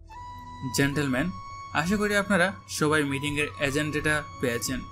ফিনিক্স গ্রুপ এবং চৌধুরী গ্রুপের মধ্যকার সমস্ত পার্টনারশিপ এবং ভবিষ্যৎ প্রজেক্ট নিয়ে আমরা চূড়ান্ত সিদ্ধান্ত নিতে যাচ্ছি। মিস্টার জেড, আমরা ঠিক বুঝতে পারছি না। সব কিছুই তো ঠিক চলছিল, হঠাৎ করে পার্টনারশিপ রিভিউ করার? চলছিল মিস্টার চৌধুরী, কিন্তু আর চলছে না। কারণ আমি জানতে পেরেছি আপনাদের কোম্পানির ভিত্তি একটা চুরির উপর দাঁড়িয়ে আছে। চুরি? কি বলতে চাইছেন আপনি? নয়ন স্ক্রিনের দিকে ঝুঁকে আসে, তার চোখ দুটো জ্বলছে। আমি বলতে চাইছি, আজ থেকে ঠিক 5 বছর আগে বাংলাদেশের এক ছোট গ্রামে এক চেয়ারম্যানের বাড়িতে একটা নেকলেস চুরি হয়েছিল। আপনাদের কি কিছু মনে পড়ছে মিস্টার চৌধুরী, শুভ চৌধুরী? এই কথায় শুভর মুখটা ভয় ফাঁকাশু হয়ে গেল। আমি ওসব পুরনো কথা। পুরনো? আমার কাছে তো মনে হচ্ছে ঘটনাটা যেন কালকের। আপনাকে আমি সময় দিচ্ছিলাম বাংলাদেশে গিয়ে মেয়ের বাড়িতে একা সত্য উন্মোচন করতে, কিন্তু আপনি করেননি। সেই রাতে একটা 20 বছরের ছেলেকে কোনো প্রমাণ ছাড়াই সবার সামনে চোর বলে অপমান করা হয়েছিল। তাকে গ্রাম থেকে বের করে দেওয়া হয়েছিল শুধু একজনের ছেলে মানুষই হিংসার কারণে। নয়ন তার হলিগ্রাফিক স্ক্রিনে সেই পুরনো অডিও ফাইল প্লে করলো। অডিওতে 5 বছর আগের কিশোর শুভর কণ্ঠস্বর শোনা যাচ্ছে। সে তার কোনো এক বন্ধুর সাথে কথা বলছে। আরে ধুর, আমি কি সত্যি সত্যি নেকলেসটা চুরি করেছি নাকি? আমি তো শুধু সুযোগ বুঝে নেকলেসটা লুকিয়ে ফেলেছিলাম, আর তারপর দোষটা ওই ক্ষেত নয়নটার উপর চাপিয়ে দিয়েছি। চেয়ারম্যান চাচা তো ওকে দু চোখে দেখতে পারে না। দেখবি এবার ওকে এমন শিক্ষা দিবে যে ও গ্রাম ছেড়েই পালিয়ে যাবে। আর তারপর মেহের হবে শুধুই আমার। রেকর্ডিংটা শেষ হতে কনফারেন্স রুমে পিন পতন নীরবতা। শুভর বাবা হতভম্ব হয়ে তার ছেলের দিকে তাকিয়ে আছেন। এখন কি বলবেন এসব পুরনো কথা মিস্টার চৌধুরী? আপনার এই ছোট্ট খেলার জন্য একটা মানুষের জীবন শেষ হয়ে গিয়েছিল। স্ক্রিনে এবার ভেসে উঠল নয়নের বাবা, একজন সহজ সরল অসুস্থ মানুষের ছবি। ইনি আমার বাবা, একজন সৎ স্কুল মাস্টার ছিলেন, যার জীবনে একমাত্র স্বপ্ন ছিল তার ছেলেকে মানুষের মতো মানুষ হিসেবে দেখা। কিন্তু যখন তার একমাত্র ছেলের নামে চোর হবার লাগলো, তখন তিনি সে অপমানটা সহ্য করতে পারেননি। গ্রামের মানুষের চিৎকারী, সমাজের অবহেলা তাকে ভেতর থেকে শেষ করে দিচ্ছিল। তিনি বিনা চিকিৎসায় অপমানে আর কষ্টে আমার চোখের সামনে তিলে তিলে মরে গেছেন। আমি সেদিনই শপথ করেছিলাম, আমি একদিন ফিরবো আমার নামের সাথে লেগে থাকা চোর অপবাদ মোছার জন্য। নয়ন এবার ভিডিও কনফারেন্সে মিউট থাকা আরেকজন পার্টিসিপ্যান্টকে আনমিউট করলো। স্ক্রিনে ভেসে উঠল মেহেরের বাবা, চেয়ারম্যান সাহেবের মুখ। এবং আমি ফিরবো সেই ষড়যন্ত্রের পেছনে থাকা মানুষগুলোর মুখোশ খোলার জন্য, তাই না চেয়ারম্যান সাহেব? আপনি হয়তো নেকলেসটা লুকাননি, কিন্তু আপনি তো শুভকে সাহসটা দিয়েছিলেন, তাই না? কারণ আপনি নিজেই তো চাইতেন না আপনার মেয়ের সাথে আমার মতো এক খ্যাত ছেলের মেলামেশা হোক। আপনিও তো সেদিন কোনো প্রমাণ ছেড়ে আমাকে দোষী সাব্যস্ত করেছিলেন, কারণ আমি গরিব ছিলাম, কারণ আমি চোরের ছেলে চুর হওয়ার যোগ্য ছিলাম। নয়ন আরেকটা অডিও ফাইল প্লে করল, যেখানে চেয়ারম্যান সাহেব এবং শুভর বাবার কথোপকথন শোনা যাচ্ছে। তারা নয়নকে গ্রাম থেকে সরানোর ব্যাপারে একমত হচ্ছে। মেহের, যে কিনা পাশেই ছিল, পুরো কনফারেন্সটা দেখছিল, সে কান্নায় ভেঙে পড়ল। বোর্ডরুমে নয়ন আবার কথা শুরু করলো। আমার গল্প শেষ, এখন হিসেবের সময়। চৌধুরী সাহেব, হয় আপনারা স্বেচ্ছায় আপনাদের কোম্পানির 50% শেয়ার আমার বাবার নামে, অর্থাৎ আমার নামে ফিরিয়ে দেবেন এবং জনসম্মুখে শুভর করা ষড়যন্ত্রের জন্য ক্ষমা চাইবেন। অসম্ভব, এটা ব্ল্যাকমেল। অথবা আগামী 1 ঘন্টার মধ্যে এই সমস্ত প্রমাণ চলে যাবে আন্তর্জাতিক সংবাদ মাধ্যমে এবং ইন্টারপোলের কাছে। সিদ্ধান্ত আপনার, হয় সম্মানজনক পতন অথবা চূড়ান্ত ধ্বংস। নয়ন ভিডিও কনফারেন্সটা কেটে দিল। নয়ন তার চেয়ারে হেলান দিয়ে চোখ বন্ধ করল। তার প্রতিশোধ প্রায় শেষ, কিন্তু তার মনটা শান্ত হতে পারছে না, কারণ এ খেলার সবচেয়ে গুরুত্বপূর্ণ অংশটা এখনো বাকি। সে ধীর সোজা তার পেন্টহাউসের দিকে চলে গেল। লিভিং রুমে এসে দেখল মেহের সোফায় বসে 2 হাতে মুখ ঢেকে কাঁদছে। মেহের কোনো কথা না বলে ছুটে এসে নয়নের পায়ের কাছে মেঝের উপর বসে পড়ল। আমি আমি আমি সব শুনেছি নয়ন। আমি তোমার, আমাকে তুমি ক্ষমা করো না, আমাকে তুমি ঘৃণা করো। আমার বাবা। উঠো মেহের, উঠো। না, আমার তোমার চোখের দিকে তাকানোর যোগ্যতা নেই। আমার বাবা আর আমিও তো তোমাকে। তোমার বাবা যা করেছেন তার শাস্তি তিনিই পাবেন, কিন্তু তার ভুলের জন্য আমি তোমাকে হারাতে পারবো না মেহের। কিন্তু আমিও তো তোমাকে বিশ্বাস করিনি। তুমি না জেনে ভুল করেছিলে, কিন্তু আমি তো সব জেনে শুনে তোমাকে কষ্ট দিয়েছি, তোমাকে আমার প্রতিশোধের খেলার গুড়িয়ে বানিয়েছি। যদি ক্ষমা চাইতে হয় তাহলে সেই ক্ষমাটা তো আমার চাওয়া উচিত। না। রাত যখন গভীর, তখন নয়ন তার ল্যাপটপে কাজ করছে। নয়ন মেহেরকে আর রাতে যেতে দেয়নি। মেহের কফির 2টো মগ নিয়ে তার সামনে এসে দাঁড়ালো। তোমার কফি। থ্যাঙ্কস। এখনো কাজ করছো? চৌধুরী গ্রুপের অ্যাসেট ট্রান্সফারের কিছু লিগ্যাল ডকুমেন্ট ফাইনাল করতে হচ্ছে। ও। মেহের কোনো কথা না বলে সোফার অন্য প্রান্তে গিয়ে বসলো। তার হাতে একটা ফ্যাশন ম্যাগাজিন, কিন্তু তার দৃষ্টি ম্যাগাজিনের পাতায় নয়, নয়নের মুখের উপর। কিছুক্ষণ চুপ থাকার পর, নয়ন বলো। তুমি কি আমার উপর এখনো রেগে আছো? রাগ? না, আমি রেগে নেই মেহের। তাহলে তুমি আমার সাথে এইভাবে কথা বলছো কেন? এমন ভাবে যেন আমরা দুজন অপরিচিত মানুষ। তুমি তো আমাকে স্পর্শও করো না। আমি শুধু তোমাকে একটু সময় দিচ্ছি মেহের, আর নিজেকেও। সময়? কিসের জন্য সময়?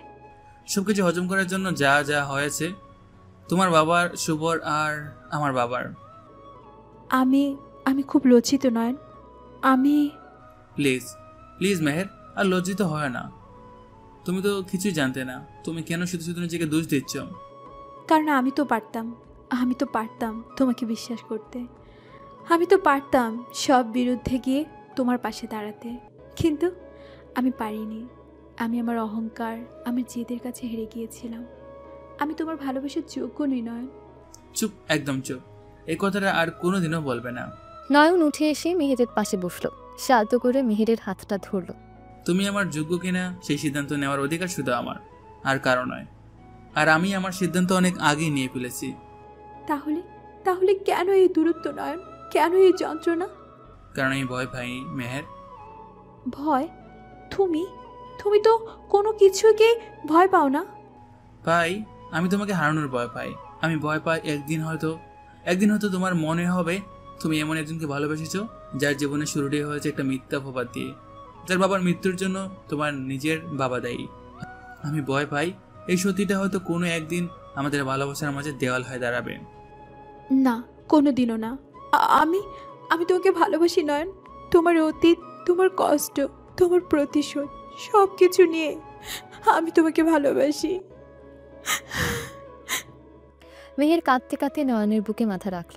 নয়ন তাকে শক্ত করে ঝুড়িয়ে ধরল, কিন্তু নয়নের এই আশ্বাস সত্ত্বেও মেহেরের মনের ভেতরকার অপরাধ বোধটা তাকে শান্তিতে থাকতে দিচ্ছিল না। পরদিন সকালে নয়ন যখন অফিসে, তখন মেহের তার রুমে বসে একটা চিঠি লিখছে। তার হাত কাঁপছে, চোখ দুটো জলে ভেজা। প্রিয় নয়ন, আমি জানি না এই চিঠিটা পড়ার পর তুমি আমাকে কী ভাববে। হয়তো ভাববে আমি একজন খারাপ মেয়ে, হয়তো ভাববে আমি পালিয়ে যাচ্ছি। হ্যাঁ, আমি পালিয়ে যাচ্ছি নয়ন, তোমার কাছ থেকে নয়, নিজের কাছ থেকে, আমার নিজের অপরাধবোধের কাছ থেকে। তুমি আমাকে ক্ষমা করে দিয়েছ আমি জানি, কিন্তু আমি নিজেকে ক্ষমা করতে পারছি না। প্রতিটা মুহূর্তে যখনই আমি তোমার চোখের দিকে তাকাই, আমার শুধু আমার বাবার আর নিজের করা অন্যায়ের কথা মনে পড়ে। আমার মনে হয় আমি তোমার ভালোবাসার উপর, তোমার কষ্টের উপর দাঁড়িয়ে আছি। এই অনুভূতিটা আমাকে তিলে তিলে শেষ করে দিচ্ছে। তুমি বলেছিলে তুমি ভয় পাও একদিন হয়তো আমি তোমাকে ছেড়ে চলে যাব। আমি হয়তো সেই ভয়টাই সত্যি করতে চলেছি, কিন্তু আমি তোমাকে ছেড়ে যাচ্ছি না নয়ন। আমি শুধু তোমাকে মুক্তি দিয়ে যাচ্ছি। আমার মতো একজন অপরাধীর ছায়া থেকে, আমার পরিবারের করা অন্যায় বোঝা থেকে তুমি এমন একজনকে ডিজার্ভ করো যার অতীতে কোনো কালো দাগ নেই। জানি আয়রন প্লান্ট কন্ট্যাক্টের কথা, জানি এর পরিণতি কী হতে পারে, কিন্তু $10 মিলিয়ন বা আমার পুরো কেরিয়ার ধ্বংস হয়ে যাওয়া কোনো কিছুই আমার এই আত্মগ্লানির চেয়ে বড় নয়। হয়তো এটাই আমার প্রায়শ্চিত্ত। আমি তোমাকে ভালোবাসি নয়, সারা জীবন বাসবো, কিন্তু হয়তো আমাদের একসাথে থাকাটা ভাগ্যে নেই। বিদায় আমার ভালোবাসা। ইতি শুধু তোমারই মেহের। চিঠিটা শেষ করে মেহের তার রেজিগনেশন লেটারটা টাইপ করলো। তারপর সে তার পাসপোর্ট আর সামান্য কিছু জিনিসপত্র নিয়ে নিঃশব্দে পেন্ট হাউস থেকে বেরিয়ে গেল। তার উদ্দেশ্য এনএনটেকের হেড অফিস। সে নিজে গিয়ে হেলেনা মার্টিনেজের হাতে তার রেজিগনেশন লেটারটা তুলে দেবে, এবং তারপর সে বাংলাদেশের ফ্লাইটে উঠে পড়বে চিরদিনের জন্য। মেহের যখন এনএনটেকের বিল্ডিংয়ের সামনে এসে দাঁড়ালো, তখন তার পা দুটো কাঁপছিল। সে জানে সে এক ভয়ঙ্কর পদক্ষেপ নিতে চলেছে, কিন্তু সেটাও জানে নয়নকে মুক্তি দেওয়ার জন্য, তার ভালোবাসাকে কলঙ্ক মুক্ত রাখার জন্য এর চেয়ে আর ভালো কোনো পথ আর তার সামনে খোলা নেই।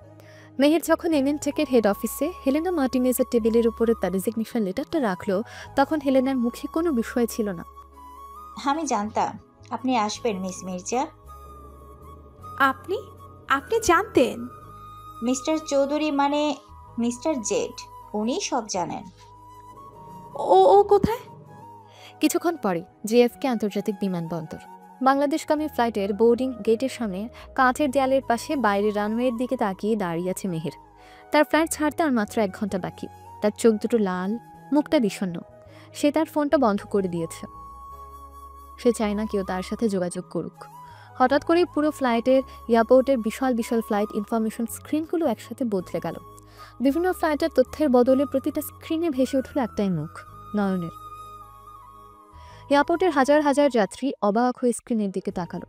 স্ক্রিনে নয়ন তার সিইওর চেয়ারে বসে আছে, তার দৃষ্টি স্থির, যেন সে সরাসরি মেহেরের চোখের দিকেই তাকিয়েছে।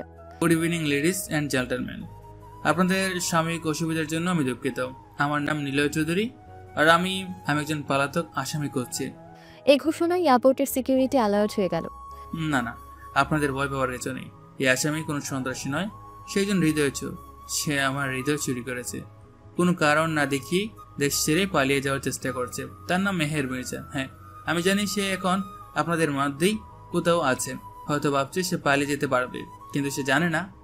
নয়ন স্ক্রিনের ভেতর থেকে যেন সরাসরি মেহেরের দিকে তাকালো। তুমি আমার কাছ থেকে পালাতে পারবে না মেহের, কারণ তুমি যেখানে যাও আমার ভালোবাসা তোমাকে খুঁজে বের করবে। নয়ন, আমি জানি তুমি কি ভাবছো। তুমি ভাবছো তুমি আমার জীবনের কলঙ্ক। তুমি ভাবছো তোমার পরিবারের ভুলের জন্য তুমি আমার ভালোবাসার যোগ্য নও, তাই না? তুমি ভুল মেহের, তুমি একদম ভুল। হ্যাঁ, আমি প্রতিশোধ নিতে এসেছিলাম। আমি চেয়েছিলাম যারা আমাকে আমার বাবাকে কষ্ট দিয়েছে তারা যেন তাদের ভুলের শাস্তি পায়। কিন্তু আমি কোনোদিনও তোমাকে শাস্তি দিতে চাইনি, কারণ তুমি আমার শাস্তি নও মেহের। তুমি আমার জীবনের একমাত্র পুরস্কার। আমি জানি আমি তোমাকে অনেক কষ্ট দিয়েছি মেহের, কারণ তুমিও আমাকে দিয়েছিলে। হয়তো এটি আমাদের ভালোবাসার প্রায়শ্চিত্ত ছিল, আমাদের দুজনের প্রায়শ্চিত্ত হয়েছে। কিন্তু আমি তোমাকে ছাড়া বাঁচতে পারবো না। তুমি যদি আজ চলে যাও তাহলে টেকের সিইও নিলয় চৌধুরী সে হয়তো বেঁচে থাকবে, কিন্তু তোমার সে গ্রামের ক্ষেত নয়ন সে মরে যাবে মেহের। তুমি কি তাকে মেরে ফেলতে চাও? স্ক্রিনটা অন্ধকার হয়ে গেল। মেহের সেখানে কাঁচের দেয়ালের সামনে হাঁটু গেড়ে বসে পড়ল। সে অঝরে কাঁদছে। ঠিক তখনই তার কাঁধে কেউ একজন আলতো করে হাত রাখলো। মেহের মুখ তুলে তাকাতেই দেখলো তার সামনে দাঁড়িয়ে আছে নয়ন। আমার ফ্লাইটটা মিস করে দিলে তো অহংকারী মেয়ে। তুমি তুমি হ্যাঁ, আমি তোমাকে ছাড়া একা একা বাংলাদেশে ফিরে যেতে ইচ্ছে করছিল না, তাই ভাবলাম যাওয়ার আগে আমার হৃদয় ছোটটাকে সাথে নিয়েছে, আমিও যাচ্ছি বাংলাদেশে। নয়ন মেহেরের সামনে হাঁটু গেড়ে বসলো। আমি তোমাকে কোনো নতুন আয়রন ক্লেড কন্ট্রাক্টে বাঁধতে চাই না মেহের। আমি তোমাকে কোনো শর্ত বা নিয়ম দিয়ে আটকাতে চাই না। আমি চাই তুমি আমার জীবনের সিইও হও, আমাকে সারা জীবন ধরে শাসন করো। তুমি কি রাজি মিস মেহের মির্জা? আমি আমি বলো। আমি রাজি, কিন্তু কিন্তু একটা শর্ত আছে। কি? আমার উপর অত্যাচার করতে পারবে না। অত্যাচার করে ছেড়ে দিলে চলবে কি করে? তোমার মতো অহংকারী বউয়ের সব অহংকারকে তো নষ্ট করতেই হবে। তারা যখন একে অপরকে জড়িয়ে ধরে আছে তখন মেহের হঠাৎ করে কিছু একটা মনে পড়ায় সোজা হয়ে দাঁড়ালো। কিন্তু নয়ন, শুভ আর ওর বাবা আর আমার বাবা, তুমি আর আমার বাবা, তুমিও কি ওদের? ও, ওদের কথা? হ্যাঁ। আমি তো বলিনি আমার প্রতিশোধ শেষ হয়ে গেছে মেহের। মানে হলো চৌধুরী গ্রুপ তাদের 50% শেয়ার আমাকে ফিরিয়ে দেবে। আর তোমার বাবা? তোমার বাবা চেয়ারম্যান সাহেব, তিনি তার চেয়ারম্যান পদ থেকে ইস্তফা দেবেন এবং তার জায়গায় ওই গ্রামেরই সাধারণ মানুষের ভোটে নতুন একজন চেয়ারম্যান নির্বাচিত হবেন। আর আমার বাবার নামে তিনি গ্রামে একটা স্কুল আর একটা হসপিটাল তৈরি করে দেবেন নিজের টাকায়। আর শুভ? ও আমার সেই গ্রামের অনুর্বর পাথুরে জমিতে কাজ করবে নিজের হাতে, ঠিক 5 বছর। ও ওখানে সোনা ফলাতে পারবে কিনা আমি জানি না, কিন্তু আমি ওকে দেখবো মাটির সাথে মিশে গিয়ে কিভাবে নিজের অহংকারকে মাটিতে মিশিয়ে দিতে হয়। নয়ন, এটাই আমার চূড়ান্ত প্রতিশোধ মেহের। আমি কাউকে শেষ করব না, আমি শুধু সবাইকে তার নিজের জায়গাটা ছিনিয়ে দেব। আর এখন কি আমরা আমাদের নতুন জীবনটা শুরু করতে পারি আমার সিইও? মেহের আর কোনো কথা বলল না, সে হাসল। যে হাসিতে ছিল ভালোবাসা, শান্তি আর তার সাইকো প্রেমিকের প্রতি সীমাহীন আস্থা। তাদের প্রতিশোধের গল্পটা শেষ হয়ে এক নতুন গভীর ভালোবাসার গল্প শুরু হলো।